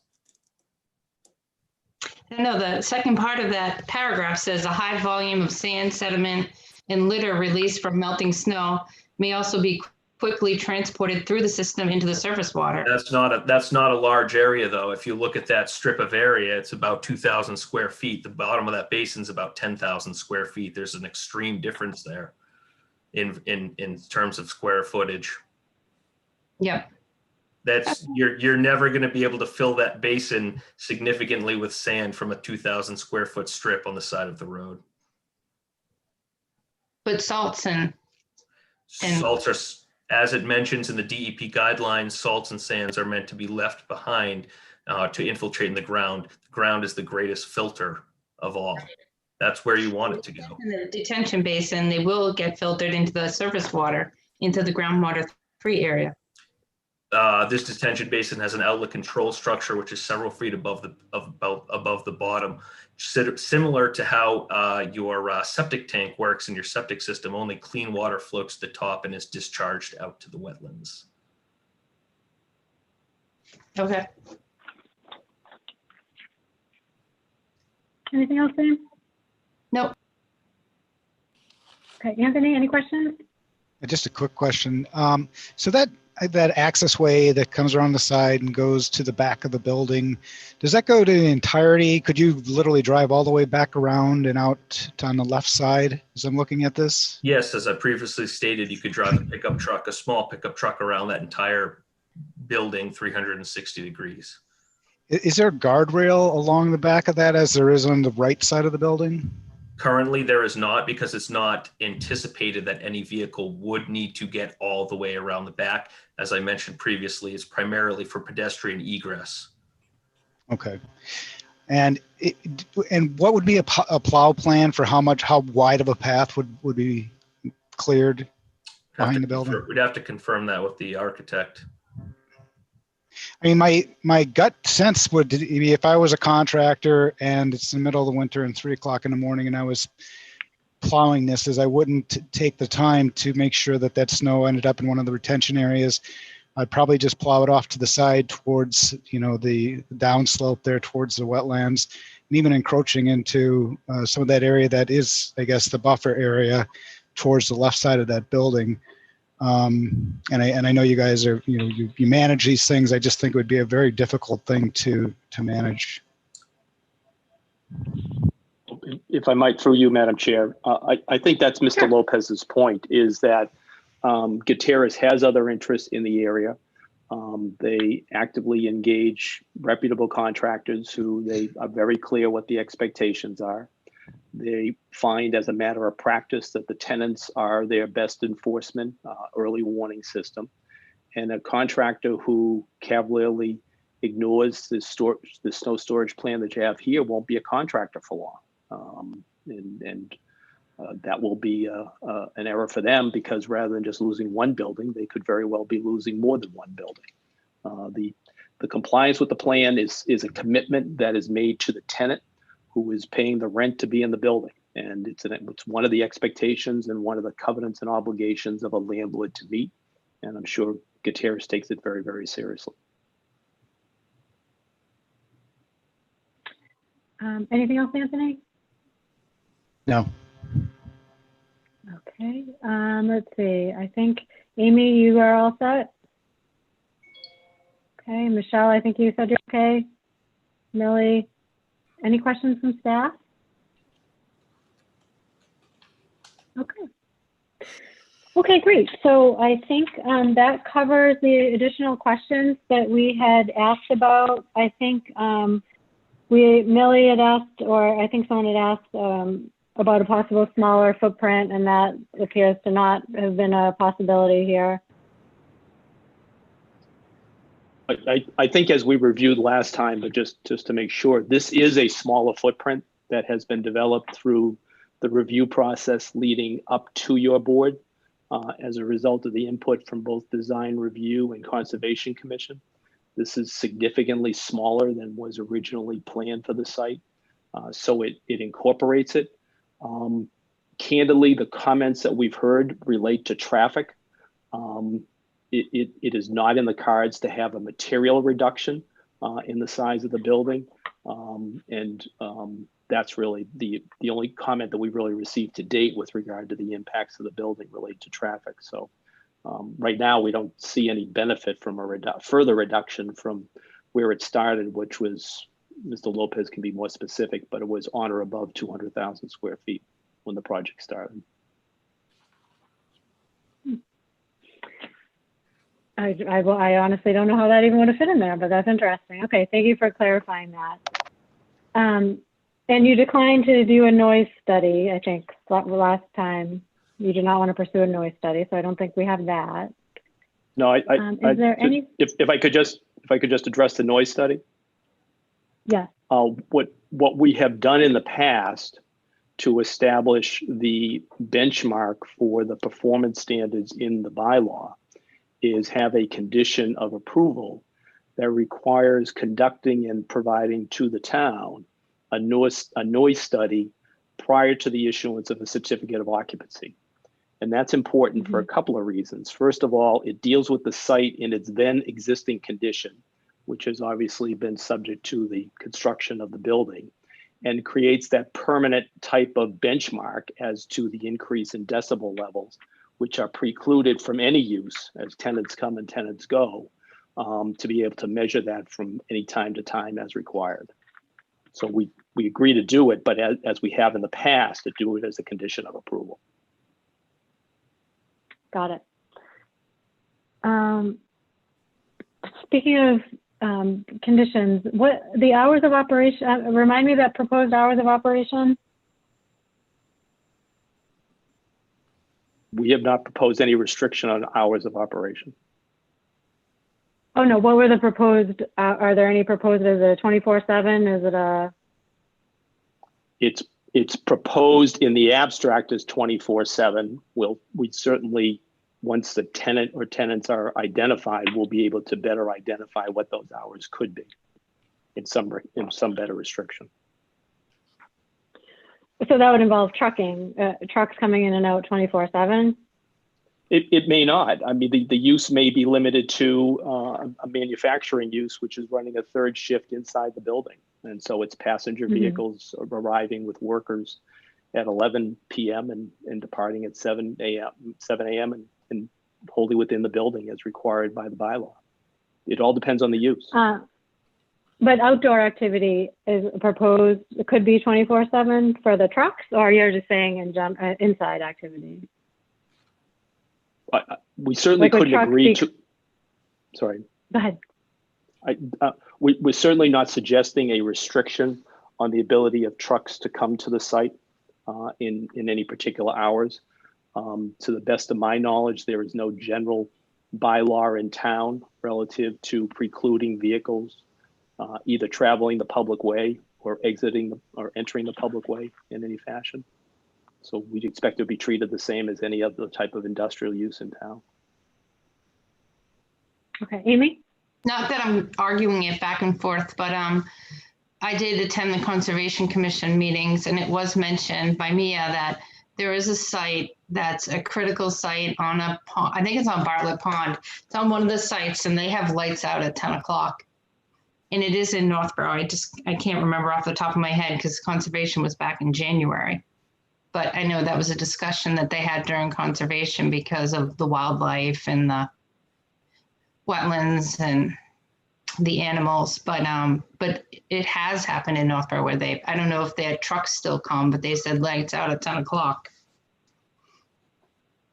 Well, I think we're able to condition hours of operation as long as they don't conflict with state law. Yep. Certainly, if we don't want trucks idling at 3 o'clock in the morning, that's, I think, a fair condition. I think some of the other Gutierrez sites, because I just read all the decisions, a couple of them did have no truck idles before 6 a.m. on the conditions. Yep. And this one is the closest to the residential.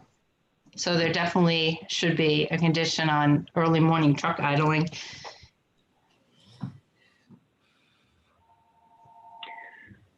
Okay, why don't we've spent a long time discussing here. Is there anything else that anybody from the applicant team would like to bring forward? Does that cover everything? That covers our presentation in response to the questions that came from the 6th. Great. Depending on the will of the board as to whether you're planning to move forward or how you're planning to move forward. We will need some guidance as to the alternative driveway access to know how to better proceed. Okay. All right, why don't, we are in a public hearing, so I will take public comments as we kind of wrap up here. Are there any comments from the public? Be limited to what we presented?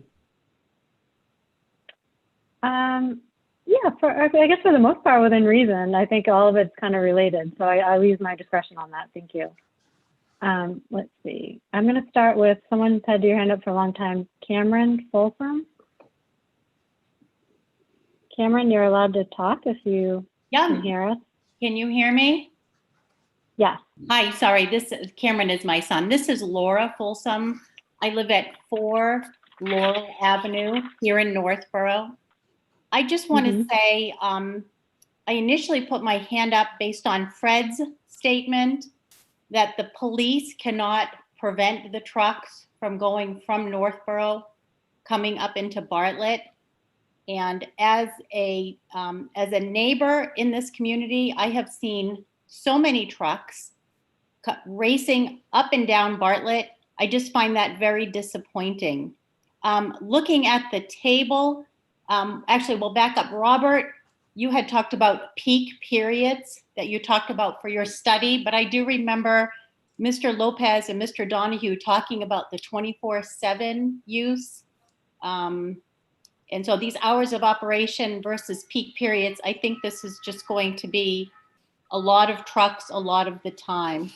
And then looking at Dave Robinson's picture, or this table A1, weighted averages for percentage of total daily vehicles for cars and trucks. It looks like that this is saying 32% of the expected traffic is going to be trucks, but then 19.4% or 20% of that would be trucks with 5+ axles. I just want to say it's not typical that an 18-wheeler truck would be making a delivery. So these are going to be 18-wheeler trucks cutting through our town, idling at the stoplights in the center of town. And I think this is just very disappointing. Also, I just saw a sign that went up at 330, 350 Bartlett saying Amazon's moving in and they're looking to hire people. So I think this is just the start of a lot of truck traffic. And quite frankly, it frightens me. Okay, thank you, Madam Chair. Thank you, everyone. Okay, thank you. Okay, Lisa Maselli. Hi, Lisa. Hi, how are you? Thank you for having me. There are several things that I come up with in terms of in listening tonight and watching and being on the design and being on the design. Cameron. Oh my God, I'm sweating so much. Did you hear me? Oh, yep. Okay, sorry. Go ahead, Lisa. No, they just listen. This is what I said. Said my thing. Oh, hold on a second. I think I'm. Lisa, can you just having technical difficulties? Lisa, can you hear us? Okay. I can. Okay, sorry. Go right ahead. You were saying you were on design review. Yes, I mean, listening tonight and watching the plans and everything. So I've got a few questions. First off, in looking at some of the other deeds and such, all of the warehouses that Gutierrez has have the bays facing the back of the building, not the front of the building. And I thought that was a specification at that area down there at the industrial park that they're calling it. This is the only building that doesn't do that. The bays face front. So I wanted to know why that was different. Even in the one on his memorial, it's in the back. The second question that I had was, has the possibility of an access road to be built to Hayes Memorial through the land, through the east, that could connect them with that other building that they have on Hayes?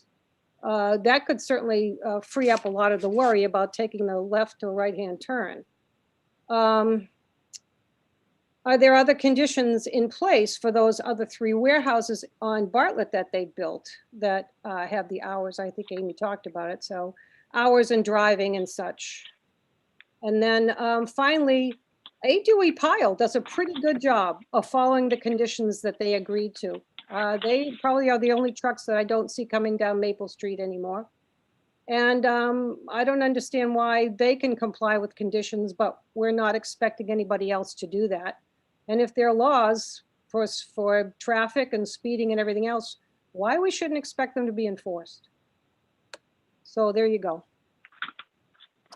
And thank you for your help. Okay, thanks, Lisa. So just to clarify on the facing front or backwards. Oh, did I lose everybody? Did I lose the applicants?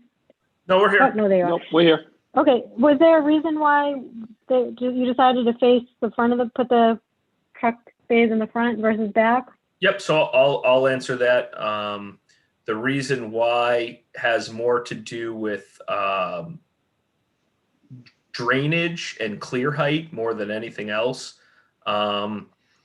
It's based on the location of the large basin. It makes more sense to pitch this one to the front. It doesn't matter if it goes to the front or the back. Gutierrez, their buildings all pitch one way or the other.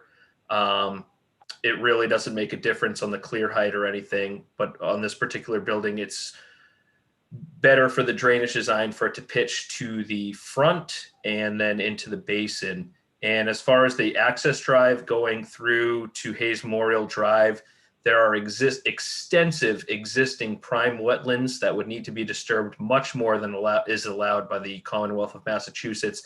And additionally, there's also conservation restriction area. I worked on the Hayes G project in providing that conservation area. Additionally, the 301 Bartlett also contribute a significant amount of conservation area, which is not to be disturbed. So there's no access point other than the one that we show currently. Got it. Okay, thank you for clarifying that. Absolutely. Okay, Yeah, the other, I have, oh, go ahead. Yes, just if I may, the other important consideration for not having the trucks in the back is because we, in the rear of the building, they would face, to the extent that they could be seen, the residential neighborhood. So putting them and having the trucks as far away from that use, we thought would be desirable for everyone. Great point. Got it. Okay, I have the Burnswig family here. Oh, you have an old version, so I have to promote you to panelist. So you will be on video. Oh, there you go. Hello. I just need your name and address, and I'm going to try to unmute you. Oh, you're just on mute. There you go. Okay. Great. You can hear me okay? Yeah. Okay. Michael Burnswig, 4 Jenkins Drive, and appreciate you taking the call tonight. I'd quite honestly say that the facility that just went in next to the FedEx and A. Dewey Pyle, the Amazon facility, that is kind of breaking news. To me, it's very disturbing. But the size and scope of this operation next to a residential neighborhood in terms of, all of the noise and everything else that we've talked about in all the other conversations, is amazing. I just want to throw out something that just came to light. I mean, the FedEx facility is 25,000 square feet. This facility is 6 times the size of the FedEx facility. That FedEx facility is a phenomenal operation. The A. Dewey Pile is a 60,000 square foot facility. What we're proposing here is 2.5 times this A. Dewey Pile facility. This is insane. I mean, I was born in the evening, but not last night. And I'll be honest with you, the fact that this is in 150,000 square feet clearly is a prime space for an Amazon facility. As I've mentioned on other calls, I run a facility myself. A quick internet search. I mean, we talked about in the traffic study, a range of a couple of hundred trips to over 1,000 trips a day in the Gutierrez facility as proposed in their plan. Over 1,000 trips a day. I just can't even imagine the impact on this area. There are plenty, just a quick search on the internet, plenty of 150,000 square foot Amazon distribution facilities. Contra County, California, there's one that just opened up. So to state that it needs to be over 1 million square feet is just, in my opinion, not accurate. 150,000 square feet, 6 times the facility across the street, is more than enough for a distribution facility. And let's face it, if they just opened up a facility across the street, what a lovely addition to their operation to be able to run 30 some odd bays 24/7 next to a school in a residential neighborhood and everything else that we know. I think this absolutely is something that needs to be ended. Thank you. Thank you. Okay, I'm gonna change it back. And I have Rachel Brunswick. Oops. Rachel, can you hear me? I can hear you. Can you hear me? Yes. Yep, go right ahead. Hi. Obviously, that was just my husband. I do need to comment on a couple things. I'm in the neighborhood, 4 Jenkins Drive. I'm in the neighborhood abutting this facility, and I'm really concerned about light and noise. You're talking about a potentially 24-hour operation. There's going to be trucks coming in and out. There's going to be employees coming in and out. What happens when it snows? 3 o'clock in the morning, every couple hours, the parking lot for the employees is directly next to the residential area. Every couple hours, you're going to be having snow trucks and beeping and backing up and constant. So that means every single time it snows, all I'm going to be hearing is the backing up trucks of the plows. And so I just want to really kind of emphasize the potential impact to the neighborhoods, and especially neighborhoods that are only within a couple hundred feet of this facility. Thank you. Thank you. Okay. I have Benjamin Timon.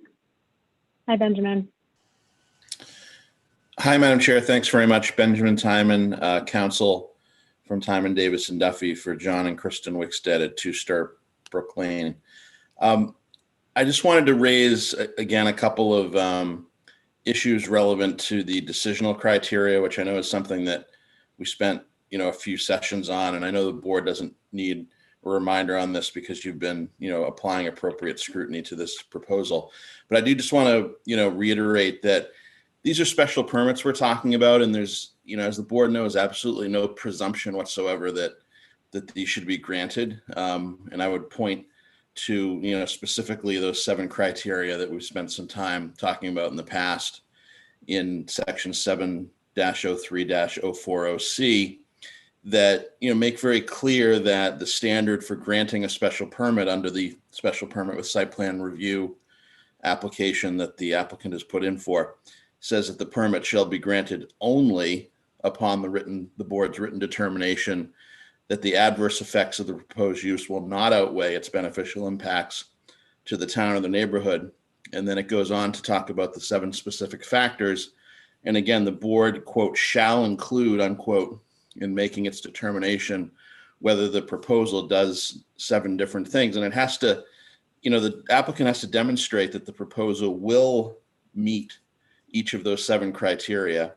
One of which, for example, is that the proposal will create no nuisance or serious hazard to vehicles or pedestrians. I think some of the things we've heard tonight and the concerns that have been raised, would call into question whether the applicant could possibly meet its burden with respect to that factor number 4, or factor number 3, for that matter, will not adversely affect the neighborhood. Factor number 2, it's an appropriate location for such use. I mean, these are the burdens of proof here on the applicant. So I just want to reiterate that, from the point of view of the Wicksteads, who are abutters to this site in a residential neighborhood, as people have said, that, this is a high bar for this proposal. And the fact that it's, one more industrial facility in an industrial zone doesn't matter for purposes of the special permit criteria. Finally, I would add that the groundwater protection district provisions that also apply, similarly set a high standard. And so, for example, at section 7-07-101D, it talks about how there's a requirement for, quote, an analysis by a technically qualified expert certifying that the quality and supply of the underlying groundwater resources will not be degraded to the point whereby a hazard to public health or ecological damage results. So that speaks to some of the issues that were raised tonight in terms of down gradient flows from accumulated snow and the like. So I wanted to raise those points. I also wanted to just put to the board an issue that had come up a few sessions ago about peer review, and would urge the board to hopefully reiterate its commitment to having peer review conducted on a number of issues that have been raised that speak to those 7 criteria, in particular: traffic, environment, water quality, and the like. Thank you. Okay, thank you. Okay, anything, I don't see any other hands raised. Is there anyone? Oops, I do. Kristen Wickstead. Hi, Kristen. Hello. So one of my neighbors texted me, Manny Lopes. He's trying to get on. His phone number, would it help if I give you the last few digits or something? Because he texted Yeah, me. sure. I see one number. Oh, wait, I do see a hand raised. Is it 376? Yeah, that's him. Sure. Can you call on him? Yes, of course. For him. Okay. All right. It's tough on the phone. Thank you. Yep. Sure. Do you have anything yourself, Kristen, or you're just pointing that out? No, that's it for now. Yeah. Okay. Thank you. Okay. Can you hear me? Oops. All right. You should be allowed to talk now. Can you hear us okay? Yes. Hello. Okay. Hello. Yeah. I just need Hi. your name and address, please. Sure. My name is Manny Lopes, and I'm located at 96 Bartlett Street is where I live. I've been here since '81. So I've seen a lot of changes on this street, and it's not for the better. I can tell you that, as you heard by a lot of the other residents. So I have some questions I'd like to first of all say is that as a result of what I heard tonight, right? So you talk about traffic distribution, 285 vehicles, and 20% is trucks. But I didn't see it by the 4 exits. How much of the traffic by all these facilities get routed between Bartlett Street, Lyman Street, Cedar Hill, or Hayes Memorial? I think that's going to be key if we want to try to pursue, if this even gets approved, which I want to tell you I'm not for. But if it does and we proceed to try to get a truck exclusion, even for the other facilities already on the Northborough Industrial Zone, we're going to need that kind of detailed information when we try to direct traffic through these other towns. So I think we need to get that information. The other thing is this brand new news about Amazon on 330 and 350. I'd like to mention there was a discussion earlier on about a traffic light and how, because of issues that went on after the fact, and they were able to link it to the developer and they got them to pay for the lights and stuff. So I'm thinking from this end here, these guys want to get I think the turn, by the way, in the driveway is a good thing in the right direction. My question is that as part of this permit for this developer's other buildings, as a condition, I think they should all be required to modify their driveway accordingly the same way. They're all linked properties and it's all tied to the same developer. So, you know, I think just like traffic lights and stuff where you can link the multiple developments done by this particular party should also have the same requirement reviewed for those facilities as well. I heard the question that was raised last time about footprint size. There wasn't really an answer other than this is as small as it can be. And I'm thinking, yes, it was over 200,000 square feet before. They did reduce it, but they never came in with a proposal that said, here's the facility we want to build that fits on this land, taking into account that 32 out of 59 acres is wetlands. It's got a protected species habitat in Massachusetts on there. They just don't want to put a footprint that fits the size of the land. They just expect the town and the residents to give them the waivers needed to put what they want for their business purposes and not what the residents want. The effort done by the folks running the Save Bartlett have over 1,600 signatures. That's 60% of the people in Precinct 3, which includes Bartlett Street. It's over 15% of the entire voters registered in the town of Northborough saying, no, they don't want this. And I fail to see why the needs and the expressed desires of the residents of town are being outweighed by a non-town business when this does not do anything to help the residents out. All we get is a tax base, but at what cost? There are other better things we can do with the land, and I really would like to have the town not approve this process for those reasons. I mean, it's impacting habitat. I haven't heard anyone say what's being done to protect the protected species of the blue salamander. I mean, that's something they had to get a waiver for. They're destroying habitat. This idea of water runoff and contamination, and these kind of amphibians are very sensitive to any kind of changes to water quality. So I don't see either we're serious about protecting wetlands and habitat and endangered species, or we're not. And I sure don't see that we need another high bay facility. And particularly if we have Amazon, as you heard another resident say earlier, we don't know who's going to be in this thing. And so I just feel like we should reject this, and we should, as a town, look for other better uses that better serve the needs of the residents without the residents in the area having to be the ones sacrificing it. So that's what I have to say. So appreciate the opportunity to voice my thoughts and opinions. Okay, great. Thanks, Manny. I'm glad you're able to call in. Okay, that looks to be about it, unless there's anybody else here. I don't see any other hands up, nor any other phone lines for that matter. So that will conclude public comments for now. I'm going to bring back to board members. Do you have any additional questions from here? Oh, let's see.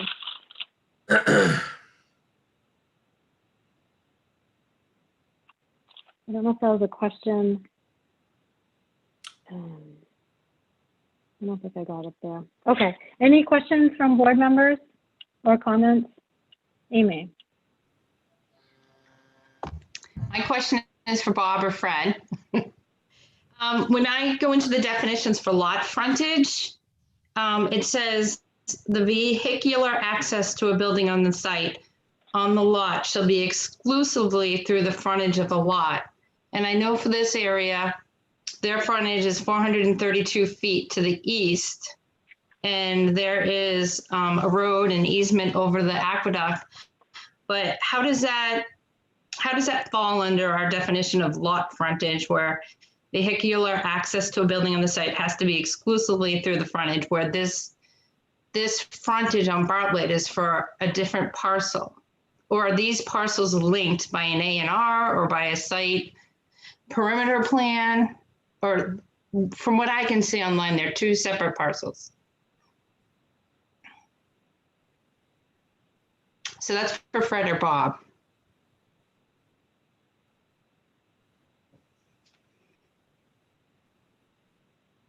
Fred, I mean, Bob, did you hear? I don't have the maps in front of me, so I can't make a clear determination. But when they first came through, usually when I get a zoning interpretation form, first thing I do look at is lot area and frontage on the street. Do you have anything to add, Fred? Because the definition on page 7.7 says it has to be exclusively through the frontage, and this isn't going through the frontage because their frontage has a vernal pool and wetlands on it. I was just wondering how the access got there. Did it have to be approved? Because it wasn't approved through us. Oh, Fred, we can't hear you. Fred, you're on mute. I guess I would defer to council, but it looks to me like they have frontage on Bartlett Street and then they have access over the aqueduct to get to the rest of their land in the back. So the lot is in existence, it has frontage, it has area, and it's connected to a viable piece of land that's buildable. So I don't see any problem with the way the bylaws being applied here. But the frontage, like the site plan lists that it is 2 parcels, but they're 2 separate parcels. They aren't one's site plan, perimeter plan. They're not one lot. They're 2 separate parcels. As Fred mentioned, they're connected through the easement across the aqueduct there.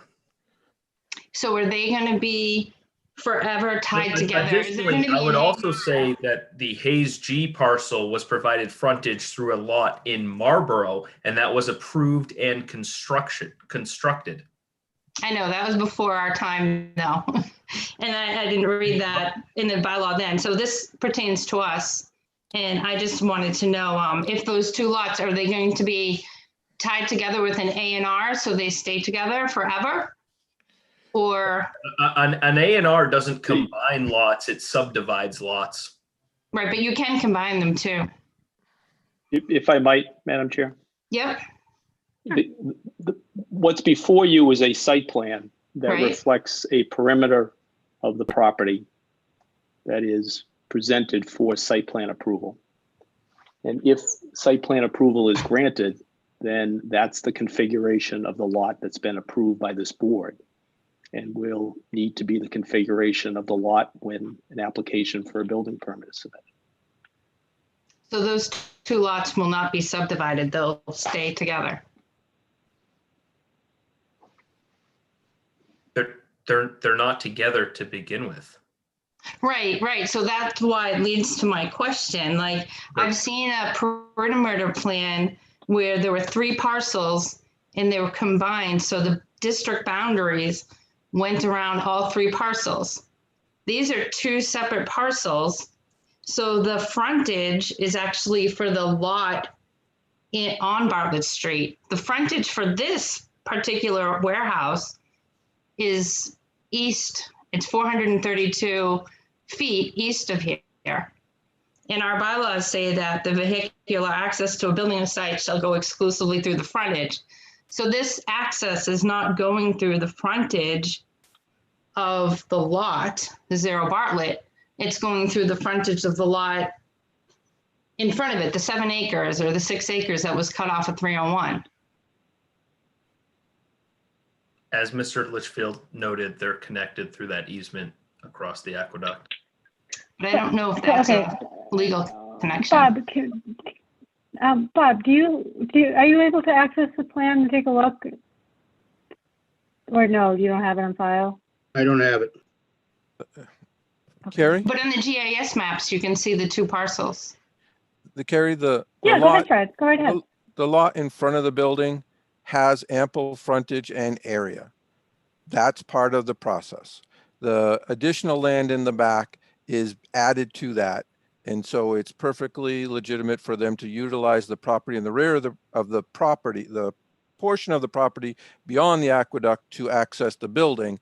And then the parcel in the front could in fact be subdivided through an A&R later on, as long as the lots, both lots in existence met the bylaw. So they have a lot in the front. It's one big kind of a pie-shaped lot. They're using that as the frontage. They're using the easement over the aqueduct as access to get to the upland area in the back, which is perfectly legal and preferable as far as conservation is concerned, because the other frontage has significant wetland hurdles for them to get over and through.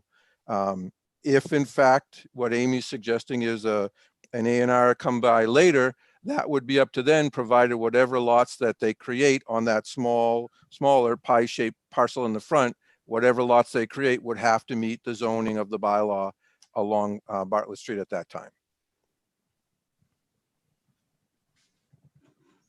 Does that answer your question, Amy? Not really. I mean, it does in a way. I can see where, but they're two separate parcels. So the frontage is for the front lot. I would think you'd need an easement or an access and I know that's what they're trying to build. But according to our bylaws, the access to the building shall be exclusively on the frontage of the lot. So I would think those two lots would have to be tied together with a perimeter plan to be able to use that frontage for the back lot.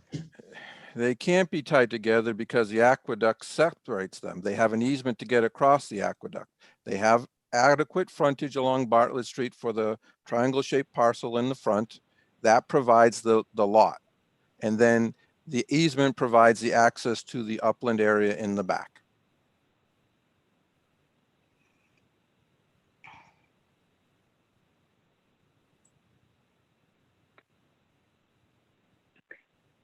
As two separate lots, can you sell one of the lots off? Like, could you sell one lot, the triangle lot, as a separate entity?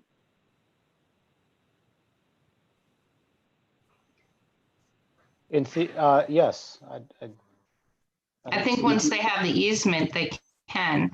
But if it was owned by someone else right now, you wouldn't have access to the back. Well, it's not owned by somebody else. It's owned by Gutierrez. If Gutierrez utilizes that frontage for a building permit, then it can't sell off the frontage for the lot and leave the lot with the building on it without frontage.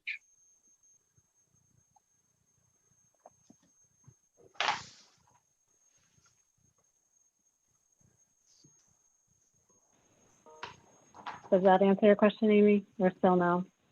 I guess somewhat. I'm not 100%, but. Okay, any other comments or questions from the board? No. All set. Billy, Michelle? Amy, did you have anything else?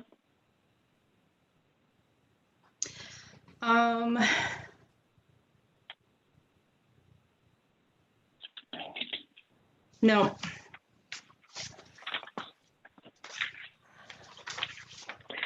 Okay, let's see. So we don't need any additional information. What, is there anything else, any other information? Fred? Oh, you're on mute, Fred. I would like to make sure that before the hearing gets closed, that you get feedback from the fire department on that driveway arrangement, if it's actually being proposed to be changed and the board's considering it, as I'm pretty sure the fire department would have strong exception if they couldn't get the truck around that island, because they will be coming from that western portion of Bartlett Street. So it's important to note, if that's part of the consideration, that the fire department be satisfied to access. Okay, because otherwise it couldn't be, we can't have a condition. I guess we couldn't have a condition of approval, because if they don't approve, then what? Oops, you're on mute again, Fred. Fred, we can't hear you. There you go. If you have a condition that indicates the fire department needs to be satisfied, and the fire department's not satisfied with the alternate, they would have to go back to the original decision, the original driveway entrance. And if that's not acceptable to the board, it kind of puts you in a catch-22. So you need to get some feedback, have the arrangement. If you're considering it, you have to have that arrangement, get some feedback from the fire department before you were to close the hearing, so that any changes could be admitted. Sure, So certainly. From the applicant's viewpoint, if the sense of the board is that that is an improvement to the driveway, then we would need to resolve the issue about whether it's satisfactory with the fire chief. And you would then have to resolve, if he said it wasn't, what you were going to require the plan to be built by, because you're the board with jurisdiction, not the fire chief. Correct. But we can't end up in a quagmire by which you condition approval on an approval we can't get. That doesn't get us anywhere. So. Right. Right. Okay. Any thoughts from board members on the driveway component? Is that a consideration that we would like to hear from the fire chief? Is it something that's not a consideration? Any thoughts on that? I guess I'll give my I'll give my thoughts on that. So I think that just looking at it, just the new configuration, in my opinion, would lend it a situation where it would be more dangerous. I think you're going to have truck drivers coming in from Main Street and 290 who are using their GPS, who are going to arrive at that facility and not really understand how they're supposed to get in there. They're not likely going to go continue up Bartlett to go find a place to turn around. I think they're going to try to do some unnatural act to get inside of there, whether it was going into the exit area over the rumble strips, or actually trying to take that left and then backing up and forth and back and forth to get in to save 5 minutes or whatever to get into that facility. As well as I think leaving there and taking a left, I would be really surprised if somebody wanted to get out that direction, wouldn't take the chance of taking that left or the right turn, I guess, out of there. And going over the rumble strip. And I don't think you could get away with putting curbs there. I truly believe that the fire chief is going to say he's not going to have access and he won't be able to make that left. And so it would have to be able to be something that would be nothing more than a rumble strip. And so that's my only opinions at the new configuration. Okay. Millie, any thoughts from you? No, it doesn't really change the overall census for me. Okay. Amy, anything from you on is it a consideration or thoughts on the driveway? I don't really have any thoughts. Okay. Michelle, anything from you on the driveway piece of it? Yeah, since I advocated for it, I think it's necessary. I think it will help funnel the traffic as we want it to be out towards 495, away from the center of the town. Since we have no other resources as far as directing that traffic, and anyone, it's, as we said before, it's the honor system as far as whether people are going to take the left or the right. At least maybe having some barrier there will not allow them to. I would think that any company that is going to have their drivers drop off and deliver things there is probably going to advise the drivers of the trucks that, how they're going to enter through there. We've already been told that that could happen, how they would direct their deliveries to and from it. So I do think it's necessary. I think it's so that you would want input. I think it's an integral So that part. you would want input from the, go ahead, sorry. I just think it's an integral part of making a decision, because you're trying to get the traffic to go out and take a left and not a right. And this forces it. It's a physical barrier. So you'd want to hear back from the fire chief. Yeah, and if he says no, then we have to make a decision, right? Okay. Okay. So then does it make sense for us to at least get that last piece of information back from the fire chief, so that we at least know what decision that we're looking at? Because if the fire chief says no, then we know that's off the table. And if he says yes, it's part of our, oh, go ahead. I'm sorry, but well, maybe I heard something different. And that's the difficulty of long meetings, is I thought I heard a majority of the board say the reconfiguration either was not a good idea or wasn't going to change their decision making. And if that's the case, then the fire chief's not going to affect the majority of the board. So there's no reason to go through that exercise. Okay, fair point then. I guess then the better question is, does it impact your decision? Anthony, does that impact your decision? No. Okay, Millie, does it impact yours? It did not. Amy, does it impact yours?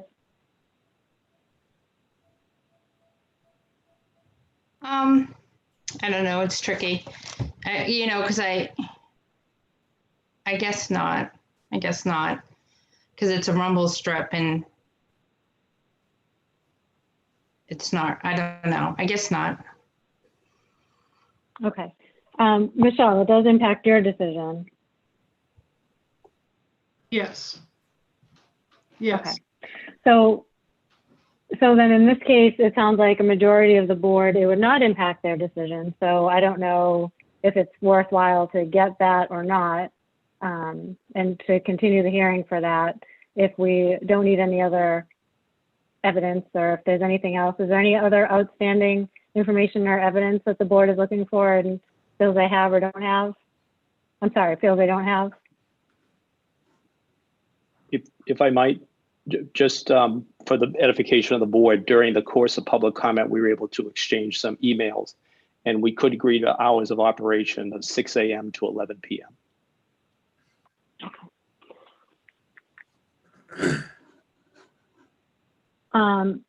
And Saturday, what was that, Saturdays? Well, I'm sure we can figure that out without trying to do it with Mr. Lopez and I trying to exchange sign language or through this method. I assume it would be fewer hours during Saturdays and Sundays. Oh, Sunday hours are operation on Sundays? Since we don't have a user, I really don't know. I wouldn't think that there would be an operation on Sunday.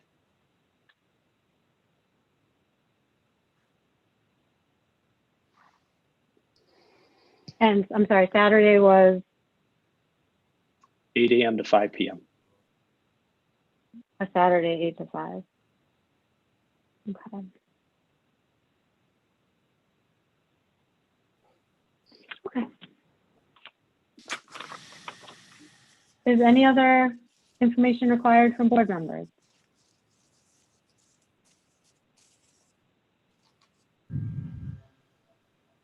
Okay.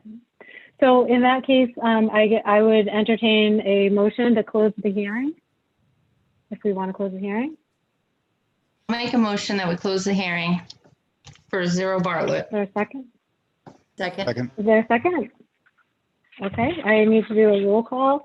I'm sorry, actually, why don't, Anthony, I'm going to say you do the second because we'll need, just so for Kathy's benefit and the minutes benefit. And then roll call on that. So there's been a motion and made, the motion's been made and seconded to close the hearing. All in favor, Millie? Aye. Amy? Aye. Anthony? Aye. Michelle? Aye. And Carrie's an aye. Okay, so the hearing has been closed. What I'm going to do while everybody's on here is I'm going to move on the agenda to the subdivision, and then we'll come back to our making our decision at the end of our meeting. And I've lost my agenda, so please bear with me. So why don't we, in the interim, move on to the continued discussion regarding the preliminary subdivision for 0 Bartlett, if you want to present that. I can just try to set it up as a preference, and then if you want, we can pull the plan up in front if you don't have it available. But sure. Just since Ms. Jubert's not here, a preliminary plan for an industrial subdivision is a requirement of general laws. So this meets that requirement for a preliminary plan. Your decision is not binding upon you, nor is it binding upon the applicant of an approval or denial, but it's really meant to try to give the applicant direction as if he elects to move forward and prepare a definitive subdivision plan of land so as to what needs to be here. So what is instructive is with regard to that is certainly the letter of Mr. Litchfield as to some of his comments, which we can talk about very briefly and relatively quickly. But with your permission, I'd ask Mr. Robinson to share the plan so at least everybody will know what we're talking about. Sure, please do.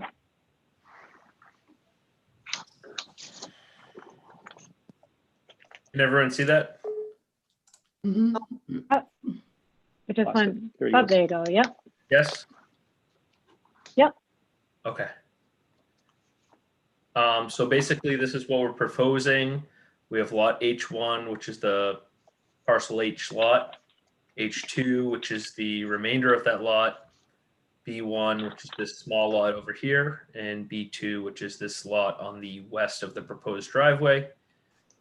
Next sheet, we're looking at a zoomed in view of the proposed subdivision driveway. It's been designed per the preliminary subdivision regulations. Basically a checklist you go through. You make sure that you meet all those regulations. And then finally, the third plan I'm showing here is just a sort of a conceptual utility and drainage layout. You have a utility corridor, very similar to the Parcel H project, running down here, and a small amount of drainage in here to a small basin that would be proposed here. That pretty much comprises the preliminary subdivision plans. They've been designed per the regulations of the town of Northborough. And I think that's it. So Mr. Litchfield's letter made a couple of comments, which I can address in the interest of expediency. One dealt with the landscape island that you see in the center of the cul-de-sac, which is not consistent with your subdivision rules and regulations and would not be a preferred design. And that will be eliminated from the definitive subdivision plan. We can do that. There were a series of other requests for waivers that are incorporated into the plan. And the waivers really came from a place of recognition that while this constitutes a subdivision for the purposes of General Laws, Chapter 41, Section 81L, to serve the purpose of dividing a parcel into two or more parcels and creating new frontage, it will be, for all intent and purposes, a private drive of sorts. And so we would expect that to the extent Mr. Litchfield's concern was town maintenance in the future, that if the board were to approve the plan, it would approve such with a condition of approval that the subdivision roadway not be submitted to town meeting for acceptance as a public way in any fashion, that it would perpetually remain a private way that the lot owners would be responsible to maintain.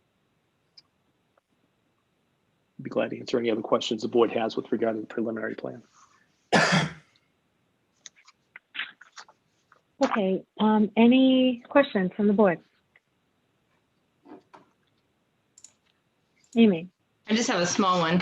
I might have more, but does this constitute any changes from back in August? Like, were there any changes to the original subdivision plan that we received? No, none.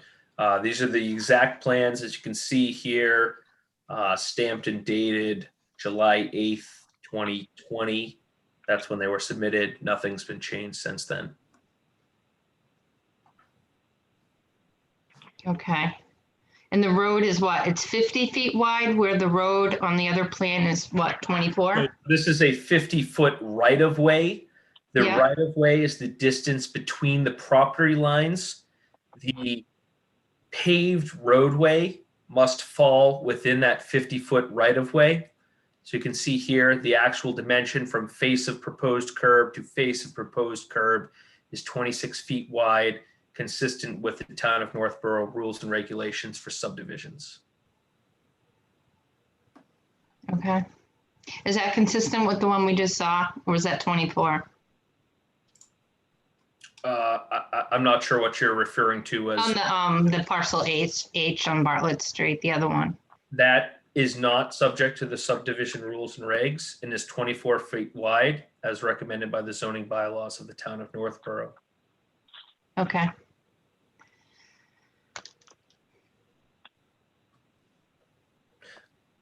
Oh, Fred, I'm sorry, did you have something? I did. I just wanted to point out for Amy that what's presented here is a subdivision roadway, and what was presented on the previous site plan was a driveway. There are Right. significant difference, and the standards are as shown on this plan for subdivision and the other plan for driveway. They hold much different status.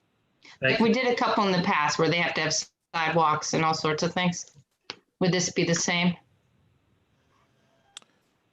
this is a roadway and it does require provisions for sidewalks within the right of way. And so the driveway does not require provisions for a sidewalk. There's the Right. difference. Yeah.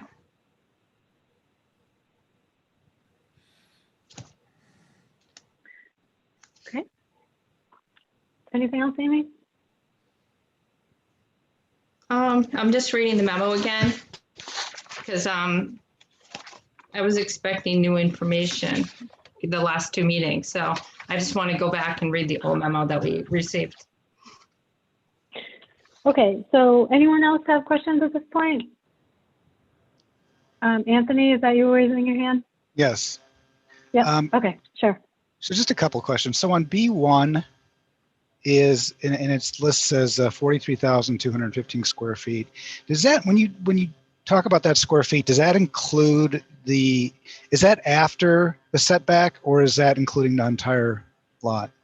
So the square footage of the lots refers to the entirety of the lot. The 20-foot, rear yard setback and the 40-foot side yard and the 40-foot front yard only refer to what the developable area or the building envelope of a building by right. So you are allowed to contain a building within this setbacks by right for a developable lot or a buildable lot. So the 43,215 square feet presented here as the square footage of lot B1 refers to this proposed lot line in bold at the outside of the lot and does not in any way take into account the building envelope, which is the location within the setbacks.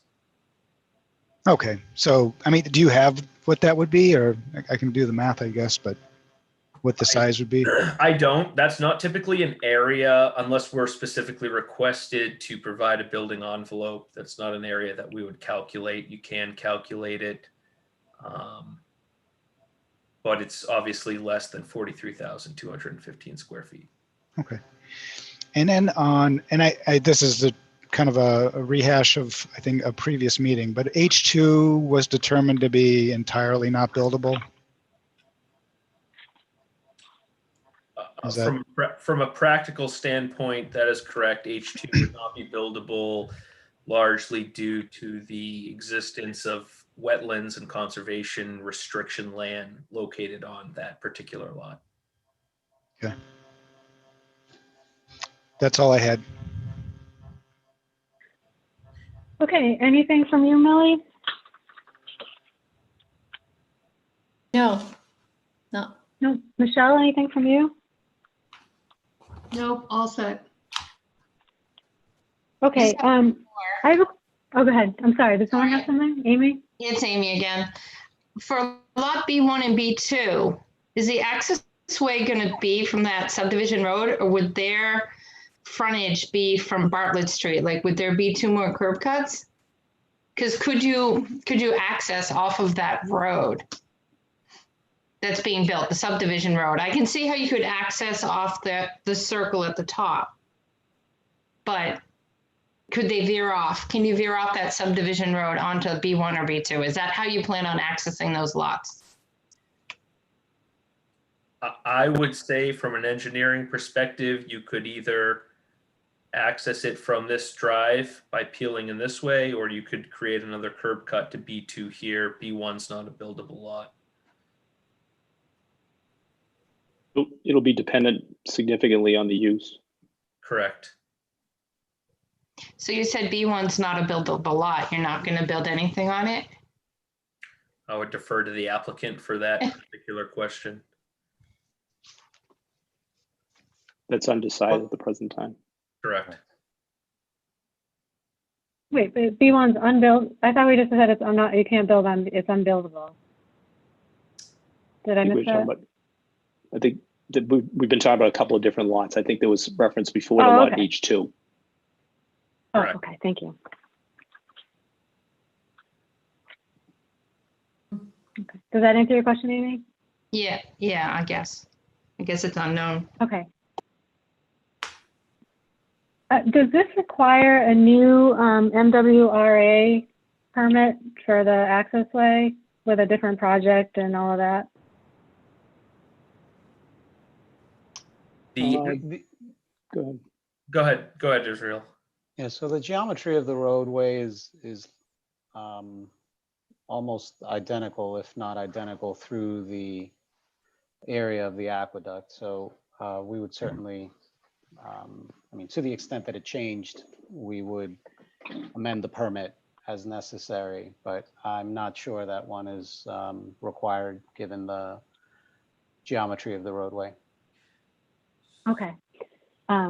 You know, or you're, I mean, I'm not to press you, but do you know for sure, or that's your assumption?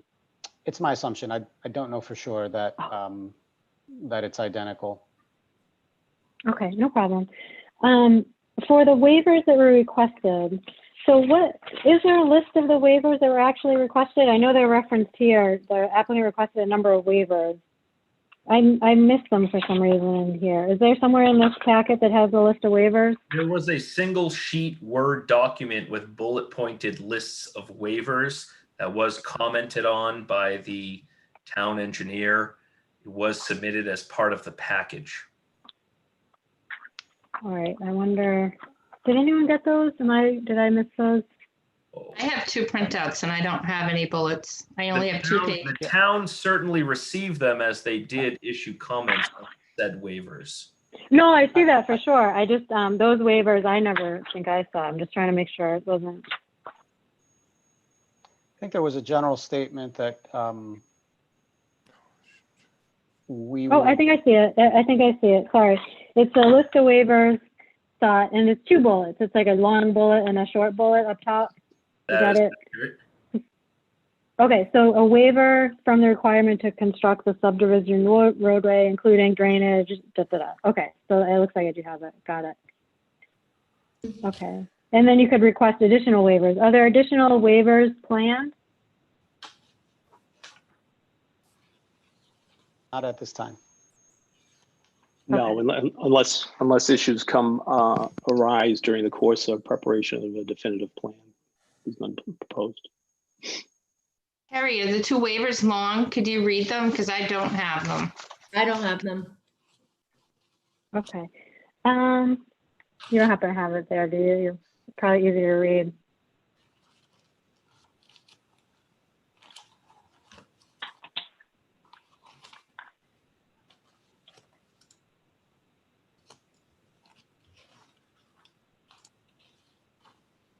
Oops, there we go.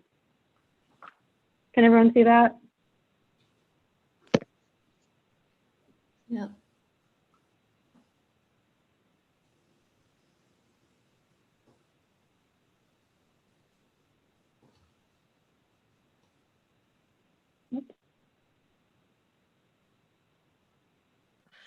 All right, that was a fast read for us. Did everyone get a chance to see that? The waivers? No, I didn't. I saw the first sentence. I just started reading it. I just stopped sharing. I just stopped sharing, so I think that you can share your screen now. If not, I can pull them up. I have them right on my screen here. Oh yeah, if you could. I don't even have, I'm looking at the hard copy. I don't have it. Amy, 1 second. The booklet, the subdivision booklet? It is in the booklet, yeah. Yeah, it's in the booklet. Okay, I'd have to go find the booklet. I just have the papers. The big drawings in the sheet from Fred. All right, if you wouldn't mind, David, just pull it up one more time. Give me 1 second here. Not sure why this isn't coming up. Okay, here we go.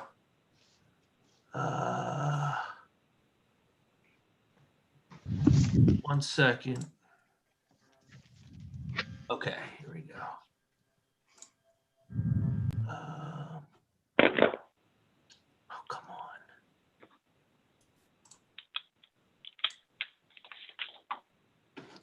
Shoot.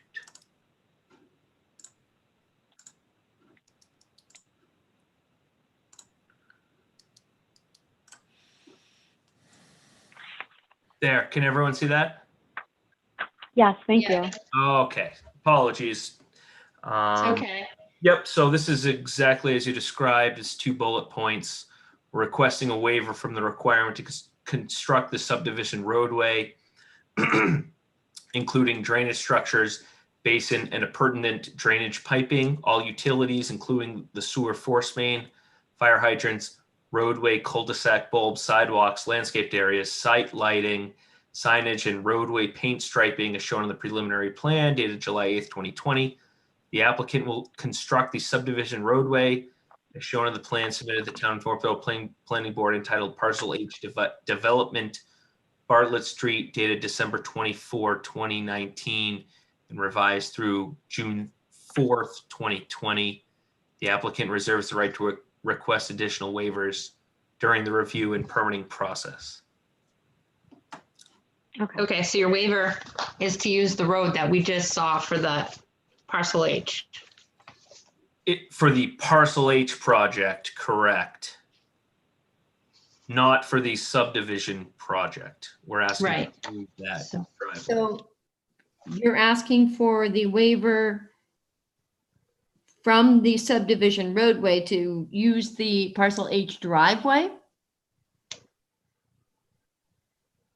Am I confused? What we're seeking to do is to design and construct the subdivision roadway rather than in accordance with the subdivision rules and regulations, more in accordance with the driveway design. Obviously, it still has to be designed with the cul-de-sac in some fashion, a bulb that has to all be finished in some fashion. But it's essentially, and I think a clear example might be in place, as Mr. Robinson had the plan up before, he showed you that the plan currently shows sidewalks on both sides of the cul-de-sac. There's no sidewalk proposed as part of the proposed site plan that you have before you with regard to Parcel H. We would like to design the subdivision plan without sidewalks. That would require a waiver from your subdivision rules and regulations. Okay. So, and it looks like in our letter from DPW or Fred, is it you, Fred, or DPW? It's from Fred, but DPW has weighed in. They are not in favor of these waivers. Is that what Scott's saying, Fred? No, what Scott's saying is he's not in favor of making the street public. So once if you were to agree to that, it doesn't matter. It's only going to serve the one lot. The DPW does not want to own and maintain a roadway to one facility that's privately owned and the only one who benefits from the driveway or the roadway. So, okay. And that's reasonable and fine with the applicant as a condition of either approval of a preliminary plan. We'd expect it to be a specific condition of approval of the definitive plan, that the road would never be presented, for acceptance to town meeting by any lot owner. But he's also not in favor of granting waivers associated with construction standards. I think it's all this. I think it's all the same issue. Mr. Litchfield can speak to it more accurately, but I think the way it comes about is he's not in favor of any conditions or waivers if he's going to have to maintain it ultimately, or his department ultimately. If he's not going to have to maintain it, then I would suggest or think that his concerns of DPW would be mitigated. that would be correct. The DPW director is concerned about future maintenance for the benefit of one building, and he's opposed to that. So any waivers that, if the roadway were to be made public, he would recommend not granting of any waivers. If there's not a condition that the roadway be left as a private way in perpetuity, he's fine with. Okay. And in terms of and for the cul-de-sac, not in favor of that either. The bulb, are you talking about the bulb inside the cul-de-sac? The circle? Well, the island shown within the cul-de-sac is not acceptable. So that would be taken out. Right. Again, that goes to the same criteria as to whether or not the street's going to be made public.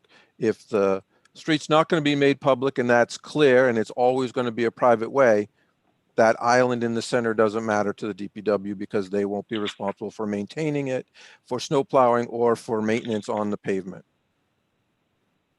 if it were to be an actual public road, he would be opposed. Okay. Let's see.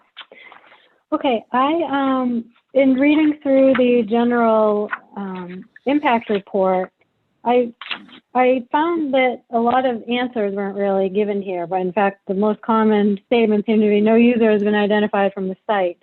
So I thought that was, I realize there's nothing you can do about that, but some of that really made it difficult to kind of understand the impact without really knowing, again, who the user is. So I think that kind of missed the mark in terms of really expanding on what the true impact is over there. Well, if I might, yeah, sure. Thank you. Didn't mean to interrupt. I apologize. I think there might be some confusion between what the information requested and what the review is. The subdivision is limited to the creation of the way. Here, we're talking about it being a private way. The creation of the way creates the new frontage, which allows a property owner to divide his land, which is the requirement. What happens outside the way is subject to zoning requirements and other requirements for all development that goes forward. But they really are not connected in any fashion. It's a limited review for the purpose of creating or allowing a property owner to create new lot lines. Mm-hmm. Okay. So I guess even still, in terms of impact, let's see. You've listed a whole bunch of things of impact here that just doesn't seem to really give me a whole lot of information nonetheless. So I'm not sure what to make of that. But the other thing I just want to know, when you make the statement, you reserve the right to request additional waivers. I just want to know, because as you know, a waiver is not something the planning board has to give as part of subdivision. The waivers are not by right. So I'd like to know more about when you reserve the right to request additional waivers, what are those waivers exactly, so that we have a sense of what that looks like. Because if we're not going to grant waivers, it doesn't make a lot of sense to, we should probably figure that out as part of the preliminary so that we know, how to move forward. Well, we don't anticipate any material waivers by way of example. I guess if that helps, we haven't, Mr. Robinson maybe can speak to it, but we haven't referred specifically to the requirement for the compacted level of the material in the road subbase as required under the subdivision rules and regulations. Whether that's consistent with the plan for the so-called driveway for parcel H. I don't know as I sit here right now, and we would reserve the right to be able to come in and ask for something of that nature. There's, as you're, I'm sure, aware, your rules and regulations get into a fair amount of minutia as far as road construction, which is very, very important if it's going to be building a public way that in perpetuity is going to be the obligation of the taxpayers to maintain. But if it's going to be a private way, the importance comes out of it, but you still have to comb your way through all the subdivision rules and regulations once you've got the definitive plan. I think that's what Mr. Robinson meant by that saving language.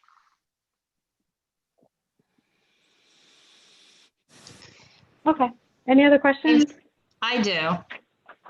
Because I think what Mark just said is that this subdivision roadway creates a private way and it's creating a frontage for the lots.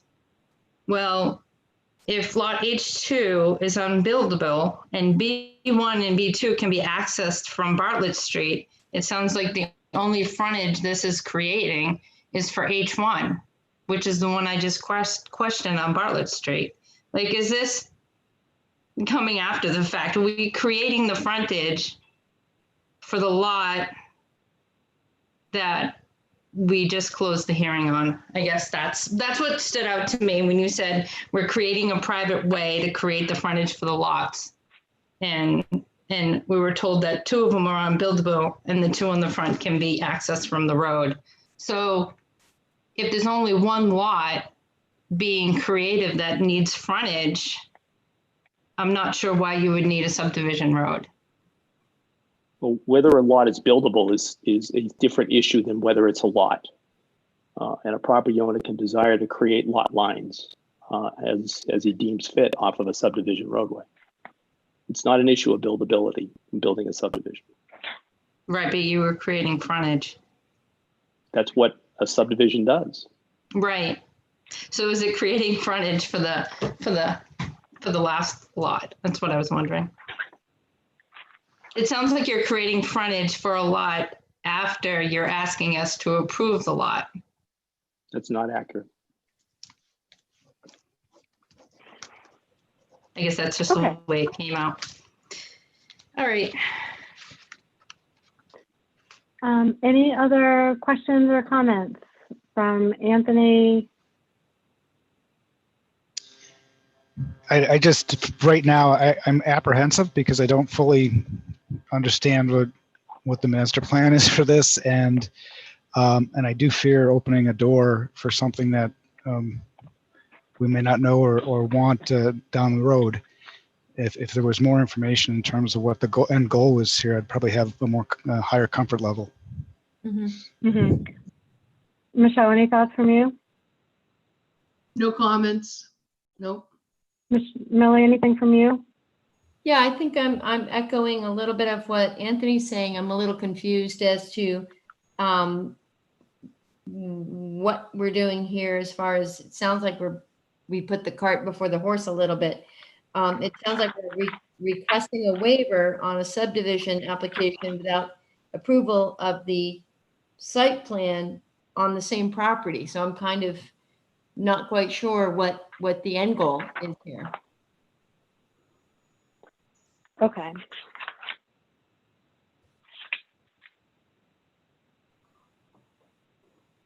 If it helps at all, Madam Chair. Sure, go ahead.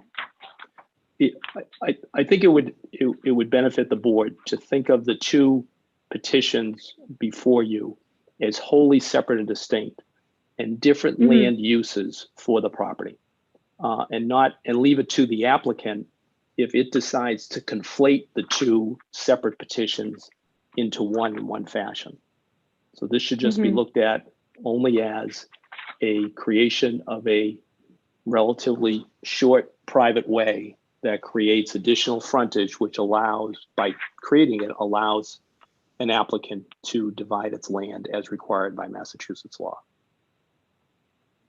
Okay. All right. I think there seems to be, Amy, do you have anything else? Nope. Okay, so there seems to be a general sense of apprehension across the board. I know personally, I think that some information is lacking here. I think if there are changes to the plan, if the island's going to be different, if they're, that the waivers are going to differ, or if Scott needs to take a different look at this, then this, where it stands now,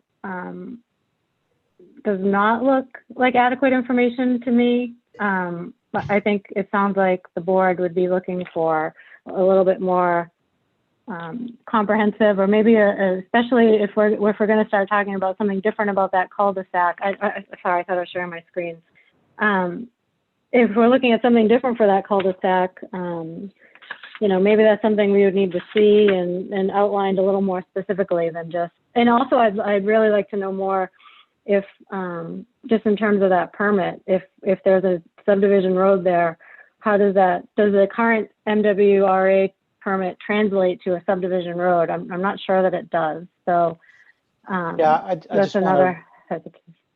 Sure, if I could just yeah, go ahead. actually revise what I said earlier, which is, and I was reminded by the waivers that we are seeking, which are to build the exact same roadway. And so from an MWRA standpoint, we would not need a new or any amendment to that, given that it would be the roadway that we presented currently. Okay, I'm just under the impression that an MWRA permit is for a specific project, and once that project opens and closes, then a new permit would be needed in that case. So if that's the wrong impression, that's fine, but that's my understanding of it. And then if there are different like utility uses or different light poles, I see there's a fire hydrant there. I don't know if that starts to play into those differences between what was there before. Was there a fire hydrant there? I thought I saw. Well, what the waiver is saying, what the waiver is requesting is to build the road as we had presented it in the Parcel H plan, which is the plan that has been already approved by the MWRA. So the utilities would be the same as presented and approved. Oh, I didn't catch a fire hydrant in the Parcel H plan. There is a fire hydrant there. It's located Where the- outside. It's located outside of the MWRA jurisdiction.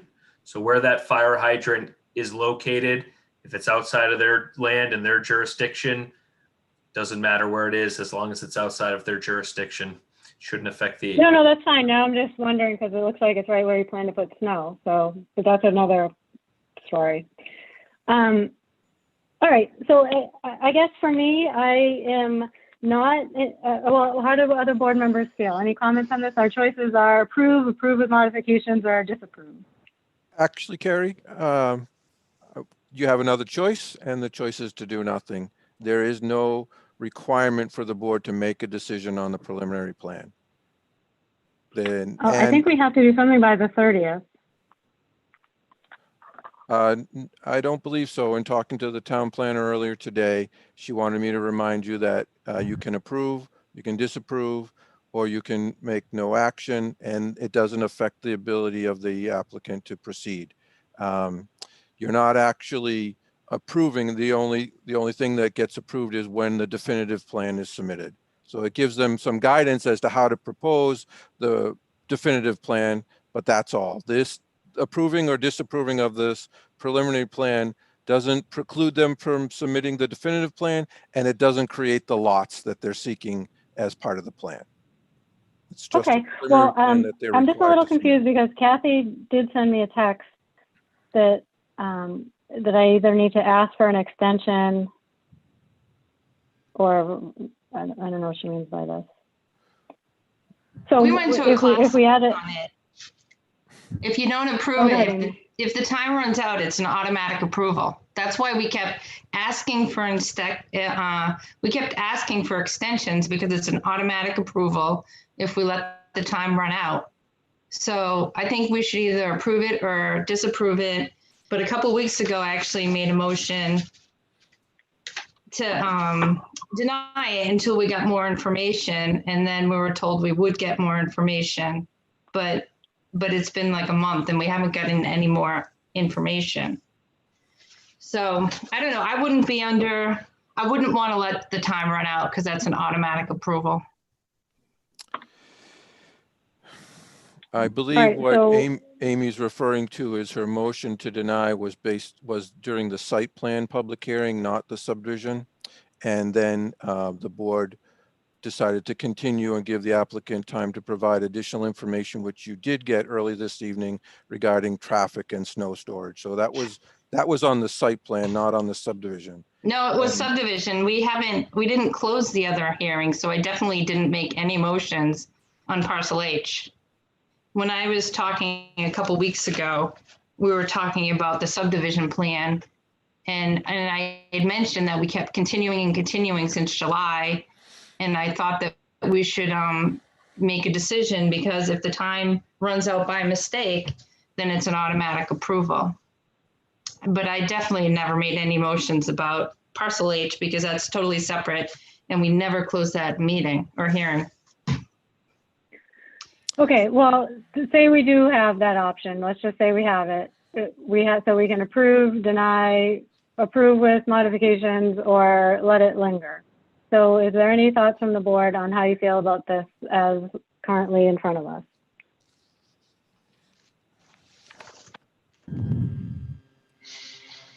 I would not say that I would be comfortable approving it. Okay, any other members? Anthony? My gut tells I would rather close it out for now. I don't know what ramification that means for the applicant in terms of reapplying or coming back down the road.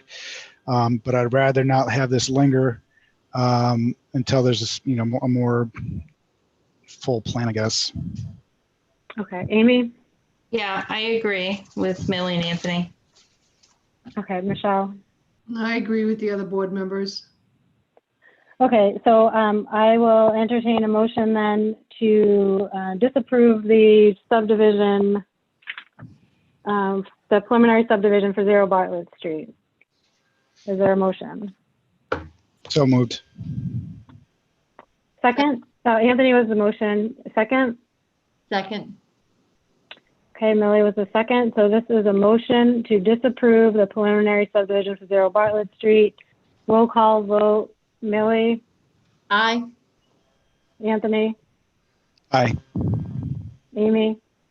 Aye. Michelle? Aye. Okay, and Carrie's an aye. Okay, so that obviously sounds like it doesn't preclude a new discussion with new information, so that would be appreciated. Okay, I'm gonna, whoever's sharing, if you Thank could you for your stop sharing your consideration. screen. Okay, thank you. So I'm going to actually move you out of the panelist box so we can continue our meeting, and we will get to the decision as well. You're welcome to stay as our attendees. You're welcome to stay and listen, but I'm gonna change you out here. So thank you.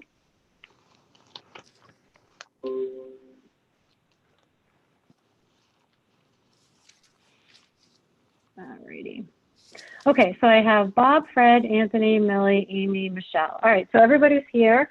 I want to make sure we have enough time for this. So why don't we go back to talking about the application for 0 Bartlett Street special permit for groundwater protection overlay district and the special permit site plan approval. So I'd like to open up the discussion for board members to deliberate, talk about the evidence that we heard, just share some thoughts on that, and just have a discussion over, you know, what we think at this point. So if anyone wants to start with some initial thoughts.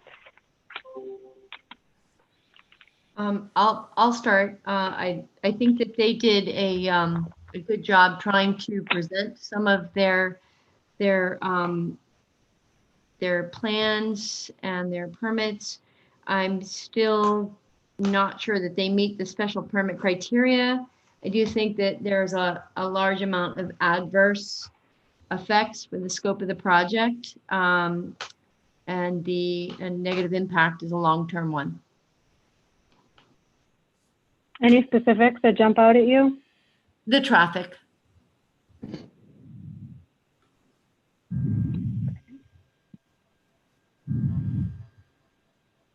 Other thoughts from board members? I'll go.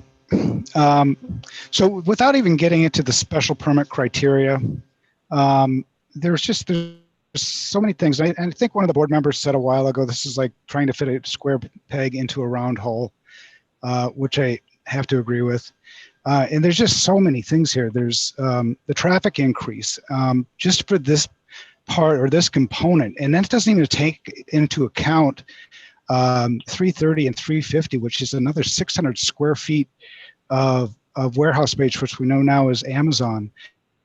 And we don't know what kind of facility they're going to be running out of there, whether it's parcel or some other method, but it's still, regardless, it's the traffic increase could be just incredible. The proximity to the high school and that road, Bartlett, being an access route from all the kids from Southborough, with trucks coming in and out, and now with multiple warehouses that'll be operating there.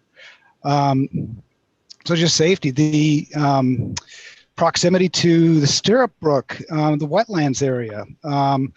This is also a mass priority, a habitat priority area. The Stirrup Brook feeds into the Assabet River, which is, according to the federal government, is a wild scenic river area. Hours of operation, well, now it's not 7 by 24, but 6 by 11 is so close to residential neighborhoods. We don't know who the tenant is and what kind of traffic they're going to be bringing in and out. I think that left turn would be much more dangerous than just letting people, or the right turn, I should say, coming out of the facility would be more dangerous either way. I really, truly don't believe if somebody was coming out of there, a truck driver wanted to turn right, he's going to go right over to that rumble strip. And if somebody wanted to turn in left, they would figure out a way.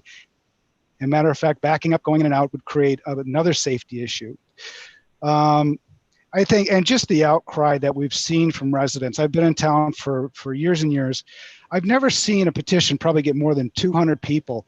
This is over 1,600 people have expressed their concern about this. And it's not that, usually people complain about being, NIMBYs or not in my backyard. This has been all over town. 1,600 people is more than we get in an election cycle in this town. I live on the Shrewsbury side of Northborough. There's signs all over town. People have lawn signs, and they're all over where I live as well.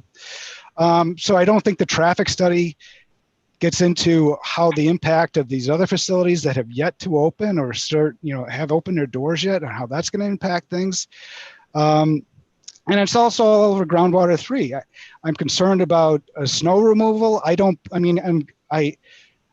doubt that all the intent is there to manage the snow removal in that area, which again is a very, in wetlands, groundwater 3.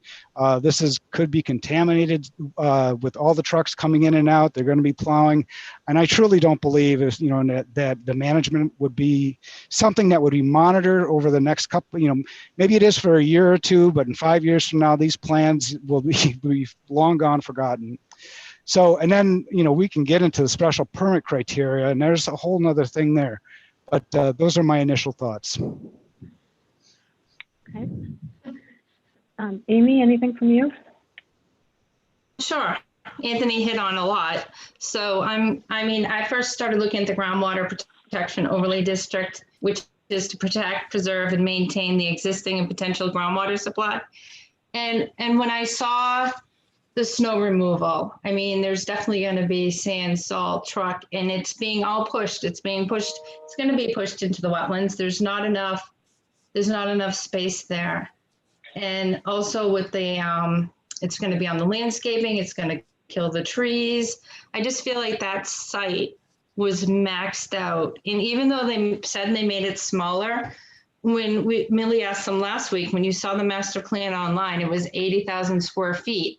So somehow their master plan online of 80,000 square feet went up to 150,000 square feet. And I was looking at all the different buffers, and there's just going to be so much that's going to be disturbed area. And also a portion of the parking area goes up the 100-foot buffer between residential and industrial actually goes over a portion of the parking, which stood out to me on how close it is to the residents. And I just feel this is such a critical area, close to the high school and close to the brook. And let's see what questions we had talked about. I just felt like there's not enough room for the proper snow removal, and I feel like it's all going to be pushed into the wetlands. And there was also supposed to be a buffer in front of the truck loading bays, but there isn't even enough room for that.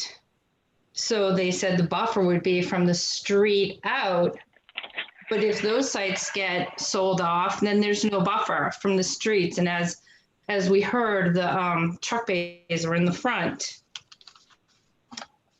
With the 100-foot buffer going over the parking lot, it's very, very close to the residents.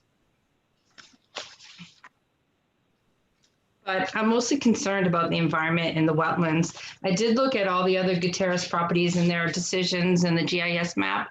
This was the only one I could find that was wholly on groundwater 3. This whole site was groundwater 3. When I looked at 301, the front isn't groundwater.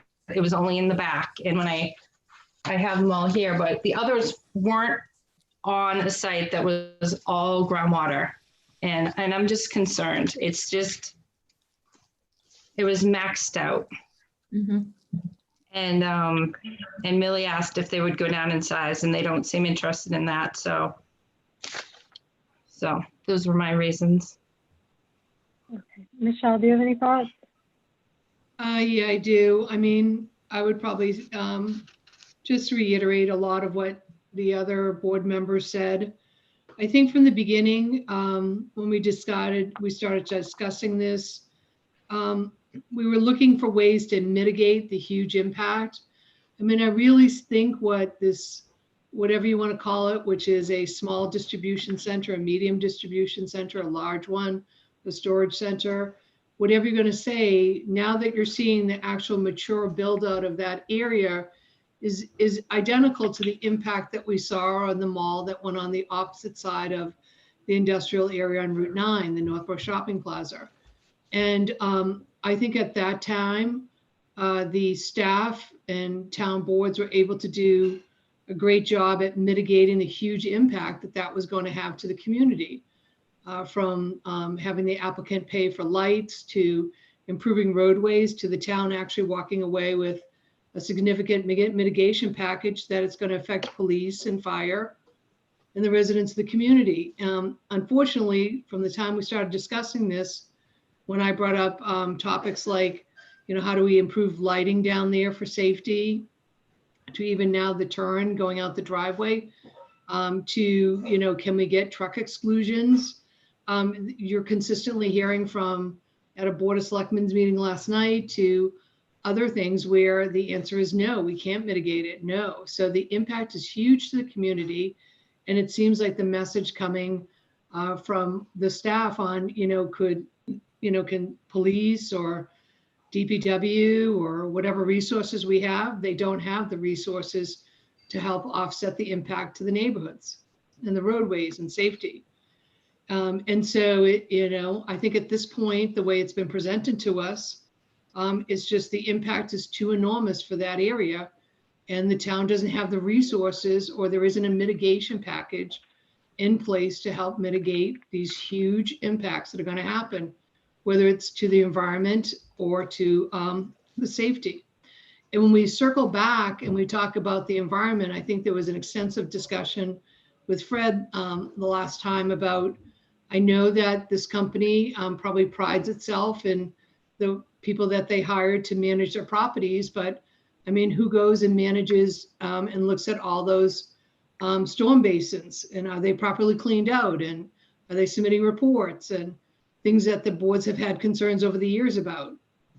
So like I said, if you don't have the resources there, either by the applicant putting them in place or through a mitigation package, or by the town saying that they have the resources, then it's just too much of a huge impact for that area at this point in time, the way it's presented to us. Yeah, I was disappointed when they came back and, you know, Melly, you had mentioned before, would you be willing to make this smaller? Because one of my big concerns is that it's really maxed out to the edges, so that, you know, even if you do have those great intentions for the snow removal or whatever buffers are needed, you're so confined to what you can do. And the point that I think I was trying to make at the hearing is, and I'm sure the snow operators worked at the best that they can, but when it's 3 o'clock in the morning, there's a giant storm. I don't think they're going to have this plan like, oops, we have 1,000 square feet in this little corner of the parking lot, and we've got to snow blow this really carefully, everybody. I just, you know, the level of oversight seems to be significant in order to make something this big work, because there's no wiggle room. There's not that extra space where you can say, look, we've got a whole section of the parking lot. If the whole thing, you know, fails, we can push it there and not have a problem. There's not even that wiggle room that that would have made me feel a little more comfortable about those kinds of things. There are a couple of other things that, you know, I thought that they did a great job, you know, coming back with some answers about the traffic, and I think I did really appreciate the effort that went into that. But I still go back to that that one day in time in October 2019, the traffic was monitored. The fact that now we are looking at what sounds to be parcel hubs as the background development, or whatever they would be. They're certainly not low intensity warehouse uses all around. So I don't think that traffic report ultimately gave us a good picture. They certainly were, you know, more than willing to come back with a lot of information, and I appreciate that. But when you do have a petition of 1,600 other people saying otherwise, you know, not that I don't find the traffic study, the people who did the study credible, the traffic study itself, I don't really find credible because I don't think it really took an accurate snapshot of what's going on over there. And certainly with all of these truck bays, at least 180 coming to life over there. I mean, to your point, Michelle, about if we had an overall picture, if we had a master plan in the beginning, like what sounds like happened with the Northborough Crossing, where we could have had a mitigation package. Not that it's not related to my decision, obviously, but it's just, I guess it's a statement of how unfortunate it rolled out that way. The things specifically that did concern me, I wanted to touch on a couple of things. In terms of the groundwater special permit, the loss of annual recharge to groundwater relies on good operations and maintenance. And what I had talked about before was a huge list of different things. All the things that require continuous inspection, all the things that are monthly, quarterly, semi-annually. And I think what we learned is reports come once a year. So if in the interim something's gone wrong, there's minimal enforcement abilities.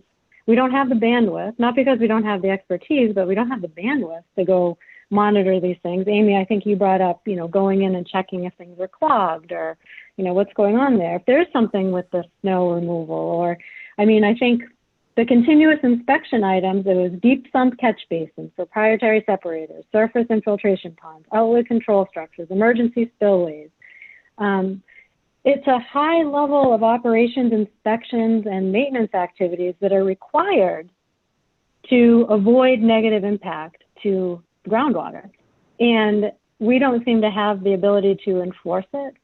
And that component concerns me because we've seen, plenty of violations, I'm not specific to this project, but plenty of violations or things where,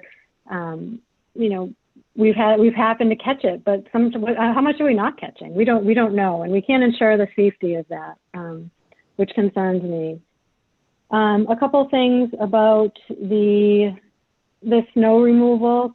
I think with all of those truck bays, there's certainly, I imagine, quite a bit of de-icer, which is a chemical, potassium chloride going into the snow, which, so now we have, chemicals of de-icers, the sand, the oil from the trucks, any sort of fuel leakage, salt, all of that debris.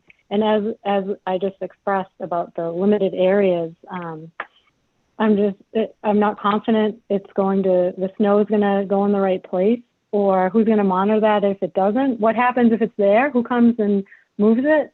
In terms of safety, the fire, that section where the fire truck goes down to the side of the building, if that's not snow plowed for whatever reason, I don't know what kind of recourse there is.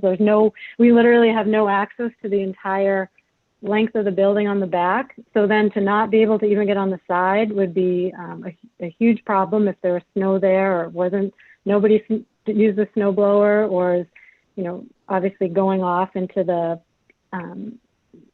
that guardrail in the basin there. That really concerns me. Let's see. And just saying, I don't think the applicant felt the same way, but in just looking at the DEP guidelines, there was commentary, and Fred did help to clarify it. But I'm still, I'm not comfortable or convinced that the snow isn't going to be plowed towards the areas protected. And thus, once that gets into the land, it goes into the groundwater, it goes into the river. Anthony just pointed out Stirrup Brook connects to Assabet. So there's a lot going on over there. It's disturbing 200 feet of riverfront. The land's made up of forested uplands, wetlands, Stirrup Brook, and priority habitat. It's located in the Sudbury-Assabet-Concord watershed. It's on the priority habitat for rare endangered species and areas protected by wetlands and by the Rivers Protection Act. So I want to make sure we do a good job, protecting our groundwater, protecting that area. The other thing, was just in terms of part of the bylaws is, making sure that we, as part of the groundwater special permit, that we give consideration to the simplicity, reliability, and feasibility of the control measures proposed and the degree of threat to water quality which would result if control measures failed. And based on the operation and maintenance schedule that's recorded in the plan with all of the monthly, quarterly, semi-annual, and continuous inspections, I don't think that that doesn't sound simple, reliable, and maybe even feasible in some instances. Let's see. There was a comment. Sorry, I just want to pull up the right thing. Just in terms of, just going back to snow for a second, any snow melt, road salt, sand, litter, and other pollutants that are transported into the surface water or through the soil may eventually reach the groundwater. So that portion definitely concerns me. And again, just with it being maxed out in size, there's nowhere for anything to go. There's just not that wiggle room there.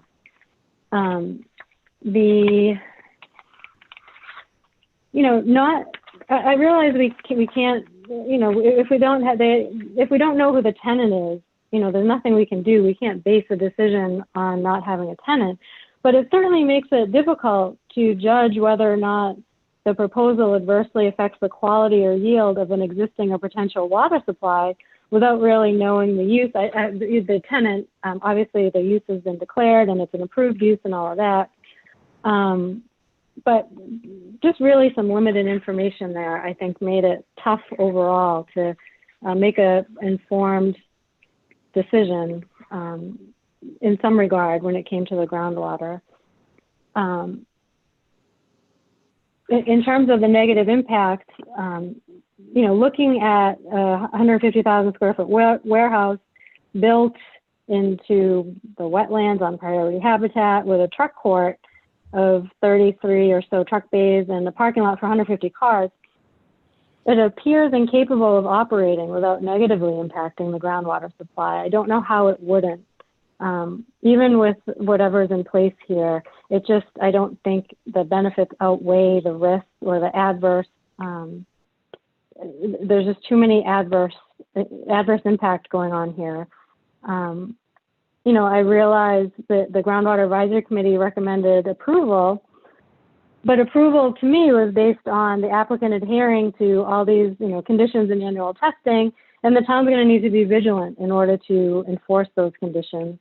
And if we can't, then what? But now we're in this place where, I just listed out all of the land, all of the things that are there that we've now put in danger.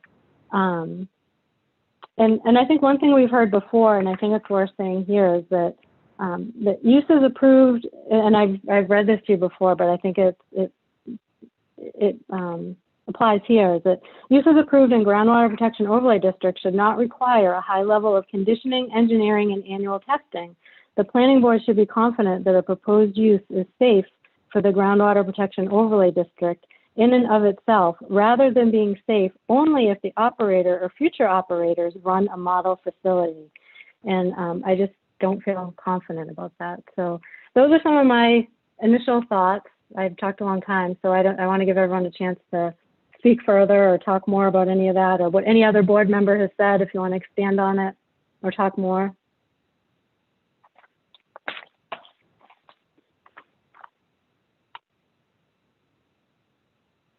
Any comments or thoughts? Millie, no?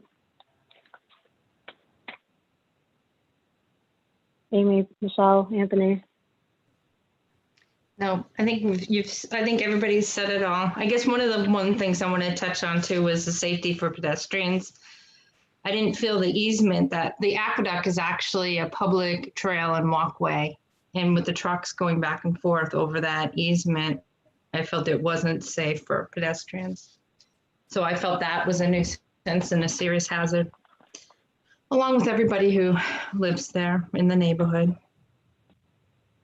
And Carrie, I agree with you in your last and final summarization when you talked about, just overall, we've been talking about this for several months. It basically goes down to the enforcement issues.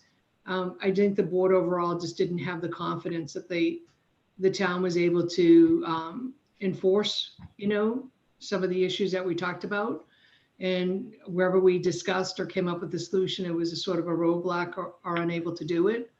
And I think it just goes back to that whole thing about not able to mitigate it and having an issue with not having the resources to enforce it and who does it, and building a certain level of confidence in the community that it'll be handled. I think that's why at this time, it just doesn't look like it's a good fit. I agree. Yeah, it was too maxed out. I mean, with snow disposal, it says select sites located in upland locations that are not likely to impact sensitive environmental resources first, but it's so built out that it's surrounded by sensitive environmental resources. I just felt it was just too maxed out for that site. Okay. Any other points to make? I think I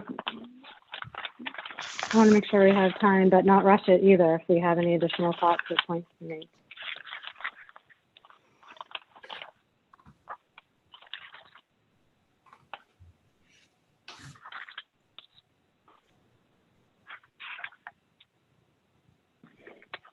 Okay, then why don't we, well, first we need to vote. Would anyone like to make a motion to, well, why don't we, first we need to vote on the special permit for groundwater 3. So why don't we look at that as our first component? And for that, I want to talk just a little bit about the criteria for a groundwater 3 special permit. And so if you have your bylaws book, or would it be helpful if I pulled it up, or does everybody have theirs? I got it. I got it. Yep. Okay. So the first criteria is that it meets the purpose intent of this chapter and will not derogate from the purpose of the Groundwater Protection Overlay District.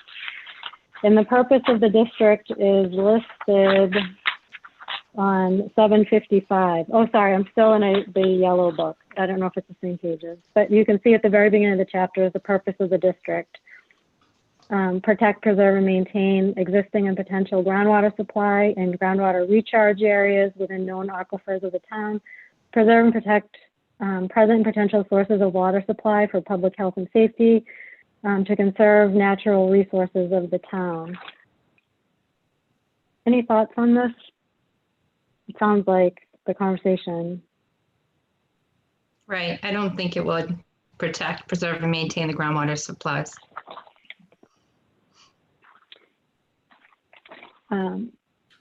In terms of recharges, I think, as I mentioned, I think it relies on good operations and maintenance and, the ability to make sure that that's actually occurring. I don't think we have. And I think with the snow removal, I think there's no room. And the chemicals and the salts will end up in the recharge retention basins and in the wetlands and on the habitat wildlife behind the building.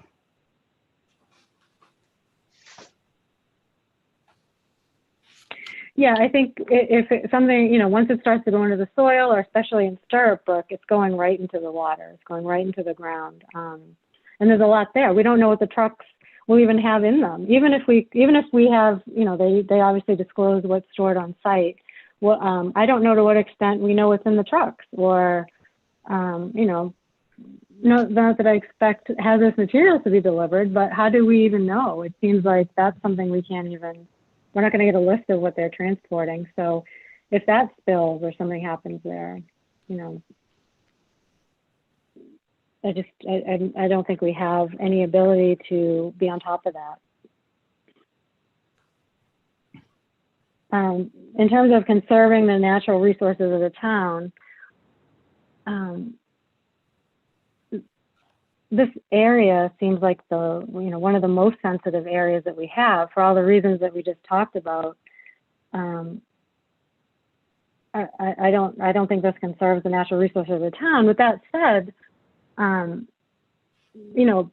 think there are things you can do, but I just don't think they were done in this proposed plan. Again, to max out to the edges doesn't make it so. It doesn't seem to me, if you're going to max it out, you haven't, done. I'm not sure that was the intent of the project, to conserve the natural resources in what was presented. So I don't believe that the project did that. Any other thoughts on this one? I disagree. It doesn't meet that. I agree with that.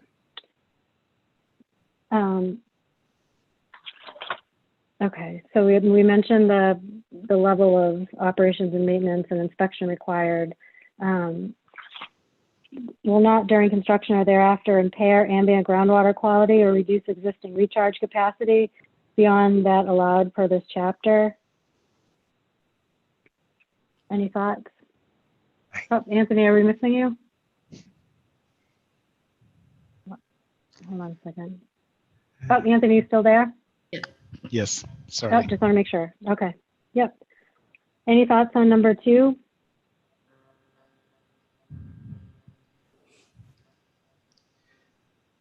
So I don't think this application meets any of this criteria. Okay, for the reasons we just discussed? Yes. Okay.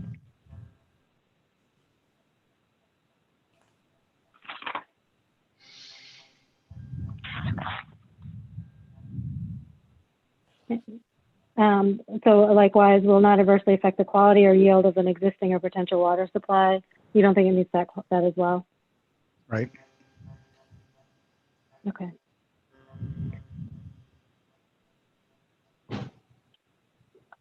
Okay. Any other comments or thoughts on the groundwater 3 special permit? In terms of what we just listed? Nope. Should I make a motion on this? Are we going to go down each? Are we going to go through groundwater and then the others individually, or do you? Yeah. Why don't we do 3, 1, and then special permit with site plan review.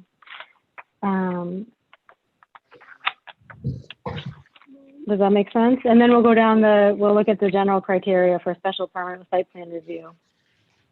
Because I think members had concerns about that as well that I want to put on the record, part of the decision. Does that make sense? Okay, so I'll make a motion. If there's any further, yeah, you can make a motion. We can further discuss after if we need to. Sure. I make a motion that we deny the groundwater special permit in groundwater 3 for parcel H development, Bartlett Street, map 51, lot 3, map 66, lot 16. So moved. Okay, any further discussion?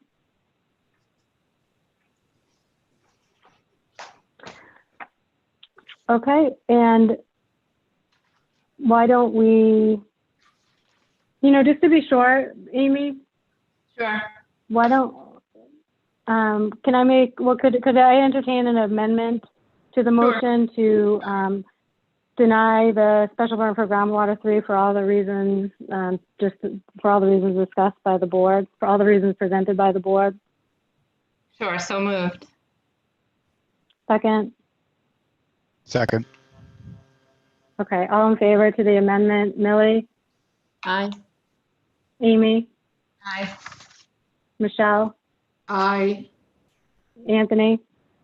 Aye. And carries an aye.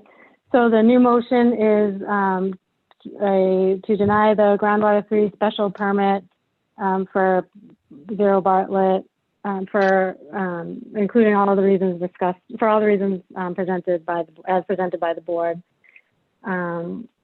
So this is the motion has been, the amended motion has been made and seconded. That's the motion on the floor. Does that sound right to everybody? Mhm. Yes. Okay, so that's the new amendment. That's what we're voting on. It's still a denial. So voting aye is voting yes for the denial. If that's confusing, let me know. Okay. All right, great. So I'm going to do a roll call vote on that. Millie? Aye. Amy? Michelle? Aye. Anthony? Aye. And Carrie's an aye. The groundwater 1 special permit, I guess it's a somewhat of a moot point, but I think we need to vote on it just to close it out. In this case, I suppose the extension of groundwater 3 was not granted, so there is no extension to be offered for groundwater 1. So I think likewise, it would not qualify for the same reasons that it did not in groundwater 3. Mhm. So I would take a motion to deny the groundwater 1 special permit for all the reasons the board discussed, and that the groundwater 3 has been denied, so that groundwater 1 would be moot at this point. You have to say the site though, right? I'm sorry. This is part of the motion, right? Just to make it official. We all know what site it is, but Yep. All right, Amy, do you want to give the motion a shot? I make a motion, we deny the special permit in groundwater 1 for parcel H development, Bartlett Street, map 51, lot 3, map 66, lot 16, for all the reasons that we previously discussed. Okay, is there a second?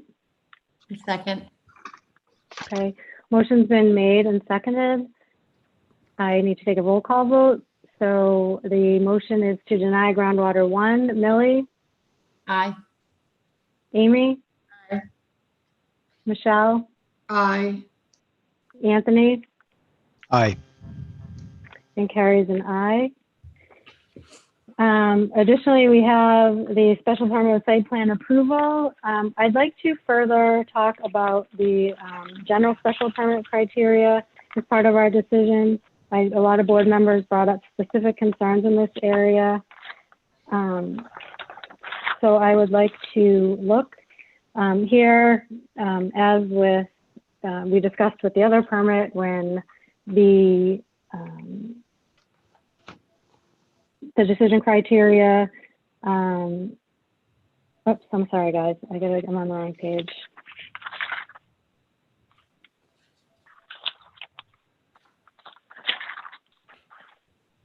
Oops, here we go. Okay, so let's see. We have, nope, that's not the decision criteria.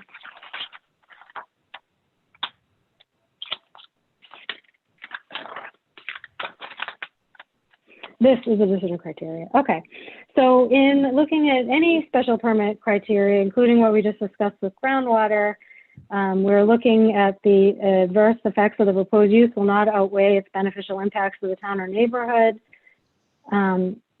We had just determined that for the groundwater 3 special permits that the adverse effects did outweigh the beneficial impacts. Now we'll take a look at the general special permit criteria and just talk about that a little bit. There are things we already covered if we want to talk about anything more. Starting with the proposals in substantial harmony with the Northborough Master Plan and other plans approved or amended from time to time by the Northborough Planning Board and with the purposes of this bylaw.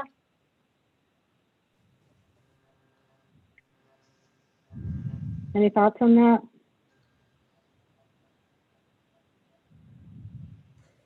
Or I'll just list them. Well, I guess we'll go one by one. Did you read the top paragraph here, C? Because it really kind of ties into what this is all about. Sure. So, special permit shall be granted by a special permit granting authority only upon its written determination that the adverse effects of the proposed use will not outweigh its beneficial impacts to the town or the neighborhood in view of the particular characteristics of the site and the proposal in relation to that site. In addition to any specific factors that may be set forth elsewhere in this bylaw, the determination shall include consideration of each of the following. So, number one is the proposal in substantial harmony with the Northborough Master Plan and other plans approved or amended from time to time and with the purposes of this bylaw.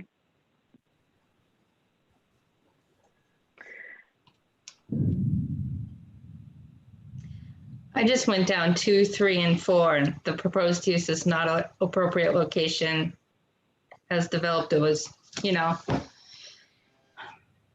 it will not adversely affect the neighborhood. I think it will. And there'll be serious hazard to vehicles and pedestrians. Mm-hmm. Those are my 3 that I focused on.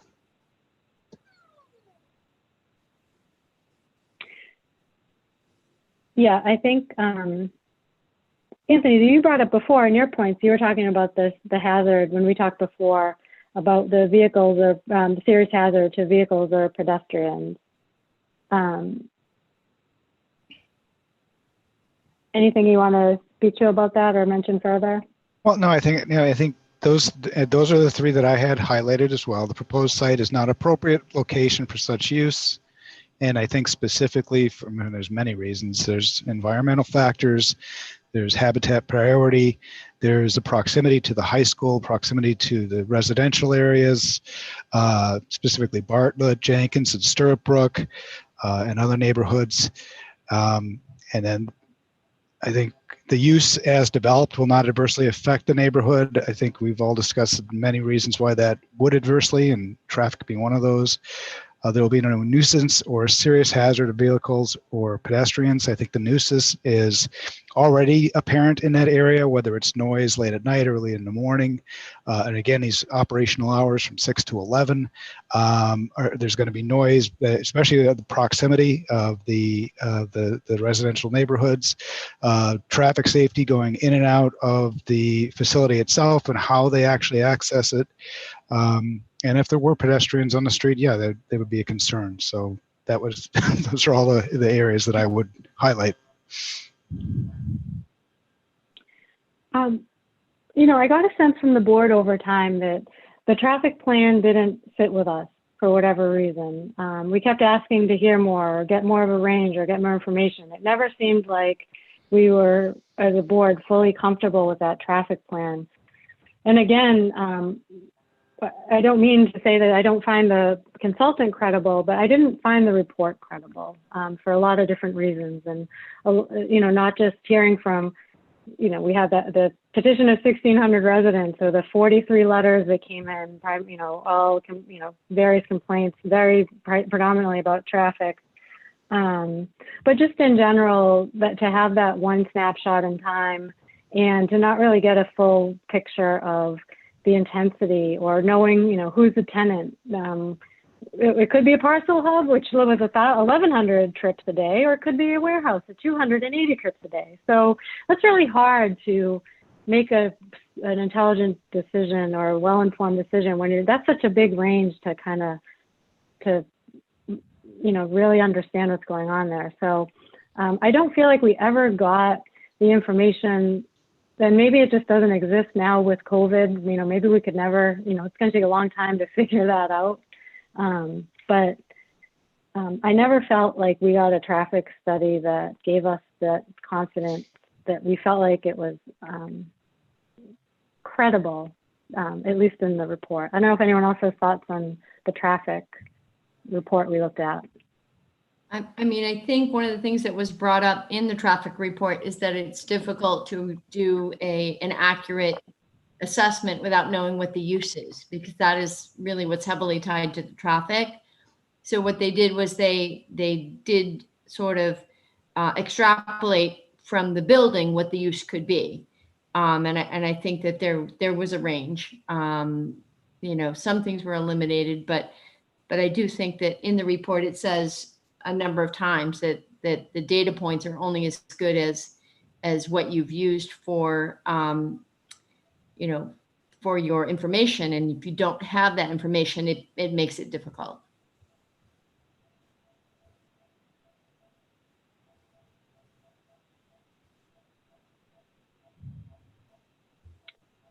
Any other comments on this? So in terms of, And Carrie, I think you know, the also, general, just with your traffic report, when you looked at the numerous responses from the residents who are around there, I think it was reality versus perception, right? So the traffic report said one thing, but then the residents would say, but in reality, this is what we're seeing. Mm-hmm. So I think there was a little bit of a conflict of that. And that maybe comes back with what you said, is that one snapshot was on one day, but then here are people who live there, you know, 24/7, many years, and they see something different, right? So I think that's where maybe your confidence level gets a little bit diminished, because you have this overwhelming majority of people who are writing in saying, but I'm seeing something different. Or I know something different. and I bet that's, yeah, and I bet that's not uncommon. Residents are always going to perceive it to be one thing, and you know, then the traffic report may be they say something else. But to your point, the volume of people that felt that way, and to Anthony's point, during the hearing that, or afterwards, I can't remember if you just said it recently, that not just in that area, people all, you know, across the town, and there was a wide swath of residents. I think the volume alone really spoke to that, versus just, you know, that inevitable argument between what residents would perceive it versus what the traffic study may say. Right. You And know, I think the other thing I in mind just is that when you have such a significant impact, you know, you look for how you're going to improve your infrastructure. Mm-hmm. And then your infrastructure gives the residents the confidence that it can help with the growth. And that was never sort of planned out or presented, or other than that small little paragraph that said maybe you might need a traffic light down by Lyman. You know, so I think you could have sort of flipped it and taken a little more proactive approach, that you know the impact is going to be significant. So here's how we're going to improve your infrastructure, because we know the impact it's going to have. Mm-hmm. Okay, any other comments on the criteria?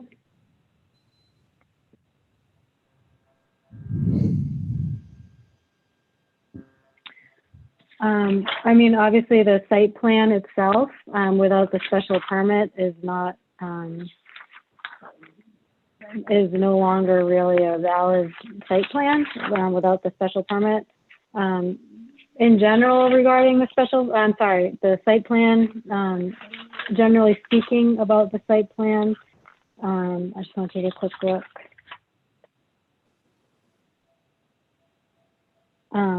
You know, some of the things listed, even in our criteria, you know, regardless of the special permit, the groundwater special permit, which it does not have, 1 or 3, you know, there are certainly some things on here that I think could have been improved. As we mentioned, vehicular safety, pedestrian safety, improved access for the fire and emergency services. I was never comfortable with that fire plan. I realized the chief thought that was okay. That really concerned me, to be in a wooded area with lack of access to an entire side of the building like that. You know, obviously that's not my area of expertise, but it concerned me as a board member, thinking about, you know, the people nearby. If the warehouse were to go on, you know, light up on flames, it's right in the woods, and it's going right to the residents. So I was never comfortable with that fire plan. You know, I don't know if it's worth talking about anything really here. It's sort of a moot point, but just in terms of the site plan itself, I think there were quite a few things that could have been improved. Any other thoughts on that component of it?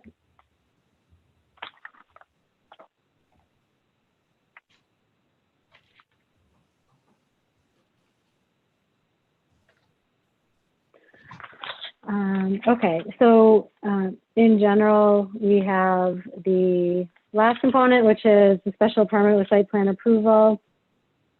So if there's a motion for that, would anyone like to make a motion with that and include all that's been discussed?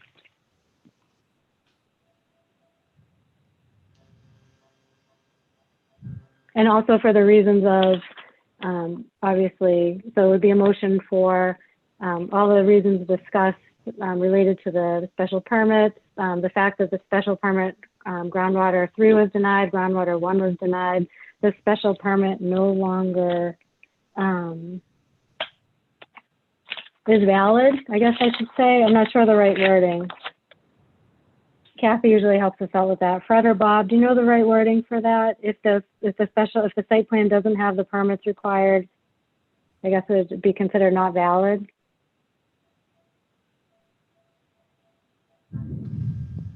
I mean, there's still 3 separate votes, and each vote typically is taken on its own merit.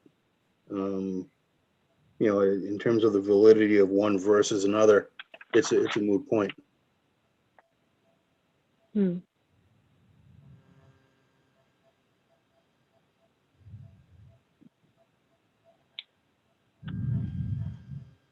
So Okay, but we deny the special permit with site plan. I think it's called, I don't have that thing in front of me. What was it called? Special permit site plan? Special permit for site plan. Okay, I make a motion, it's getting late. I make a motion, we deny the special permit with the site plan for the reasons that we stated before about the criteria. The proposed site was not an appropriate location for the use. The use as developed would affect the neighborhood, and there would be nuisance and serious hazard to vehicles and pedestrians. And I guess for the motion to deny should be for the site development plans for parcel H, Bartlett Street, map 51 lot 3 and map 66 lot 16. So I make a motion. And also that it's not, and also that it doesn't have the required special permits to be a valid site plan. Yeah. So we'll deny the special permit with site plan.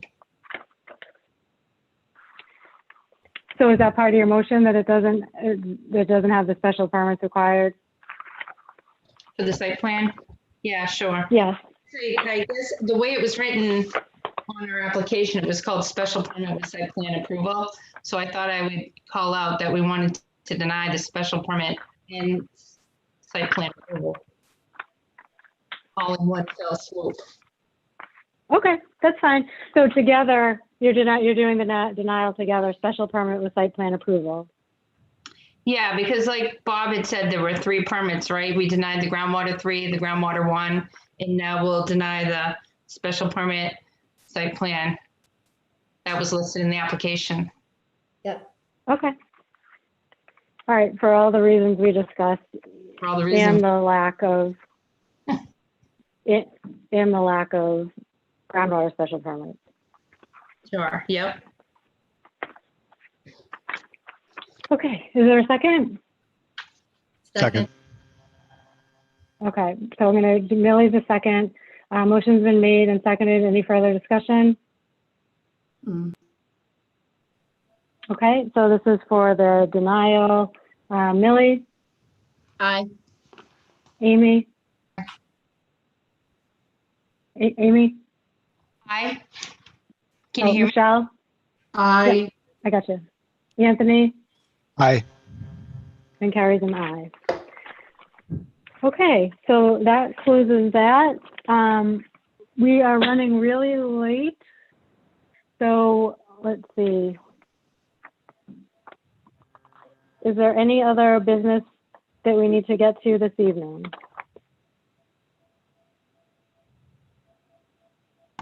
I'll take an easy one.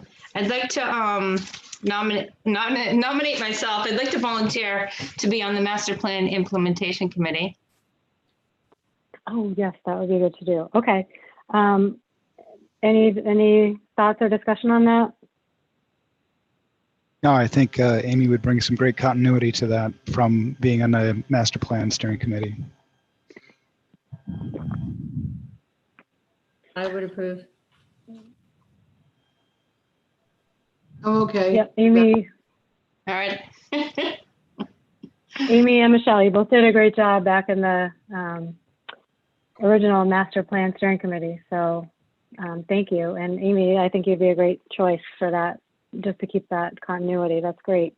I do think I would like to ask the selectmen if we have to, but I do think we should be able to have an alternate, like say something happens and I can't make it, because a lot of the master plan falls to the planning board and the zoning. And I know that we had 2 members, but the selectmen decided we only needed 1. I think I'd like to ask them if we have to ask, or just propose at the first implementation committee hearing, that meeting, that we are allowed to have an alternate in case I can't make it, because we're all on the planning board. We all know the same zoning.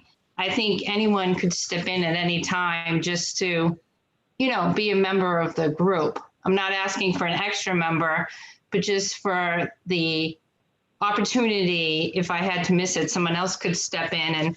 And I know even with the master plan, they didn't make a big deal out of it. There were, I think Norm asked if he could have an alternate, and she was an alternate. So there were people who had alternates. I can't remember her name now, but so I don't think it would be a big deal.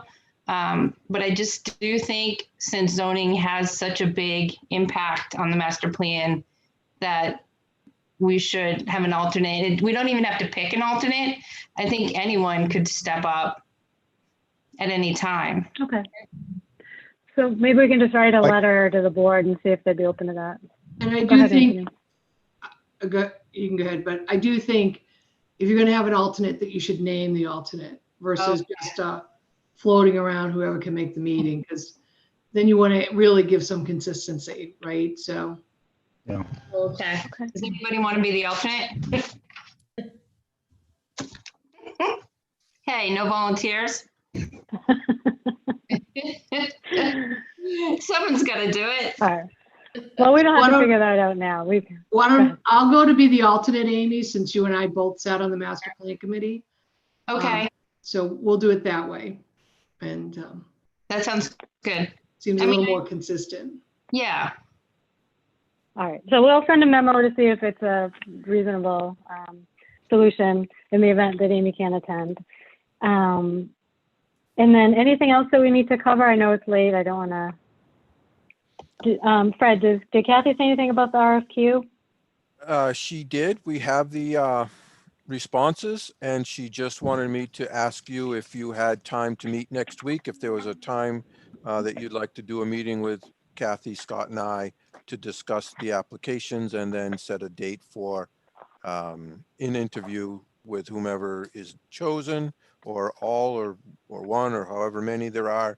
The RFQ went out and said that we would have a decision and an award within 2 weeks from the submission, which was October 15th. So the guideline is that we would have a award by November 5th. So in order to keep it that schedule, next week would be good. Okay, I will reach out to her for that. When is our next, do you happen to know? I know we can't meet on the 3rd. What did we decide our next meeting date is? The 4th. Oh, the 4th. Okay, so that's within that time frame. Sure, I'll reach out. I'll make myself available whenever it's convenient. So, okay, great. I'm going to skip the minutes unless I need them. Anything else, board members, for? Well, I had to ask Michelle. We had that letter that we were going to write to the ZBA on 50 Southwest Cutoff. Michelle, is the ZBA going to have to continue because design review they're calling back on the 29th, and I think the ZBA meets on the 27th. Yeah, I mean, that should be continued. We're still working with the applicant, and there's nothing final that they've given us that we would actually agree to. So, I mean, I think it's still, like I said, we have sometimes 3 or 4 meetings. So I don't think that you should make a decision or weigh in until you have like the advisory board that reports to you, which is a design review, submits something to you. And I don't think the ZBA is going to approve it without the design review finalizing it. We're just not even there yet. Okay, I had some input, but I would rather hear from the design review, and I was hoping too that the ZBA would continue, knowing that it has to go back to the design review. It sounds like Kathy anticipates that, that it would be okay to wait till the November meeting to send the memo. So it sounds like Yeah, I she's mean, anticipating it be continued. Yeah, I have down here, unless I'm wrong, I have down here our next design review committee is November 5th.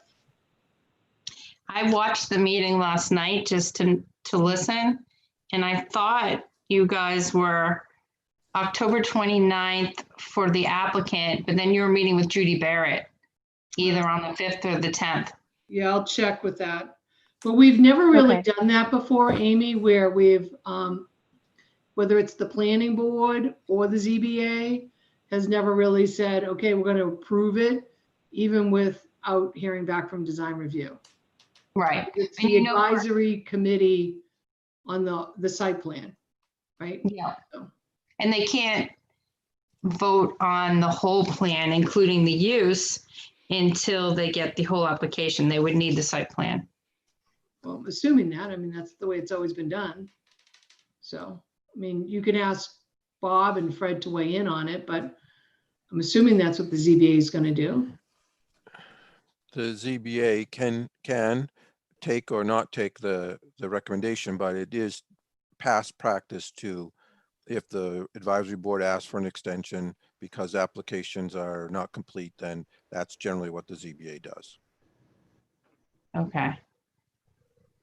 Yeah, because I definitely have some technical review input, but to the memo, but would wait if you feel confident that they're going to continue. Okay. Okay. So that sounds like we can hold that. Amy, that works for you as well?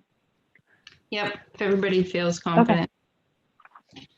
Okay. Does everyone want to talk about bylaws for the next hour, or should we call it?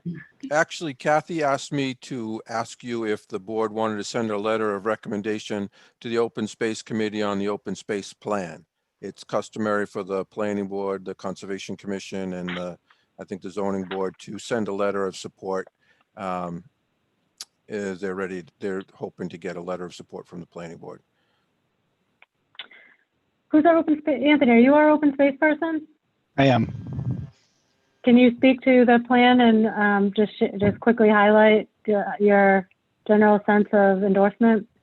Yes, I can't get into details at this moment in the night, but no, I think after a thorough analysis of and working with the community and surveys, several of them, and the thoughtful input from the state and helping us out, Central Mass Planning. I think it's been thoroughly vetted, the plan, in terms of the long-term plan, and I would say I would fully endorse it as it stands. I didn't see the very final one. I saw back when the forum was a couple of weeks ago. I agree. I thought they did a great job. I thought Sarah Adams was great. We've obviously worked with her before. I thought they were really great about taking in resident input, some new things that were put in there, and it certainly seemed like they put it, like you said, a lot of thought and effort into it. Any other comments, or did anyone get to look at it or wants a chance to look at it? Fred, when would an endorsement be due by? Actually, Kathy said she would draft a letter. If you voted to send a letter of recommendation, she would draft a letter for the chairman to sign. She also wanted me to let you know that the open space plan is on the Open Space Committee's webpage, on the town's website. It's all there. Okay. There's some Is the board comfortable? Yeah, there's some specific language that needs to be in there from the planning board if you want to endorse approval of it. And she has that language. I don't have it with me, but she has that language and could prepare a memo for you to sign. Okay. Are we comfortable with endorsing approval? I am. I am. Okay, so can I get a motion to endorse approval of the, does she need the motion to be specific, Fred, or just the language in the letter? Just the motion needs to recommend approval, and then she would draft the language and you would sign it as long as you're okay with it. Okay, a motion to recommend approval of the open space plan. I So second. moved. You did. Melanie, you seconded before he moved. Anthony's moved. So moved, and Millie, you're a second. Okay. All in favor of Millie? Aye. Amy? Aye. Michelle? Aye. Anthony? Aye. And Carrie's an aye. Okay, is there anything else Kathy has on your to-do list, Fred? No, good night. Okay. All right, great. For the All right, so is there, sorry. oh, go ahead. I just have one last thing with the implementation committee. Are we going to send a letter to the selectmen asking about the alternate, or how are we going to do that? Well, I'll just put on the agenda next meeting, which is in a couple weeks, and so we'll submit your as the primary, and then we can send a letter that just asks if it's okay if we do an alternate. Okay, because another thing I was thinking too, as you're the chair of the planning board, and the planning board and the zoning is a big part of the master plan and the master plan implementation, I was wondering if you would consider being part of the interview process. Would that be something worth asking? You know, because the selectmen are going to interview. Should the planning board also have someone on the board to interview? Oh, sure. We can put that in the memo. Talk about that at the next meeting. But I think when we went through the master plan, you know, it's under the purview of the planning board, but a lot of it has to do with the selectmen and the planning board. So I thought it would be a good idea to have the selectmen interview the person and you also be on this interview committee for the residents. So is that something that we can talk about in a little more at our next meeting? Sure. Yeah, I just wanted to throw it out there. Okay. All right. Great. All right. Is there a motion to adjourn? I make a motion to adjourn. Second? Second. Okay. All in favor? Millie? Aye. Amy? Michelle? Aye. Anthony? Aye. And Carrie is an aye. Thank you, everybody. Thanks for staying late, and have a good night. Good night. night. Thank Good night. you. Get out of here.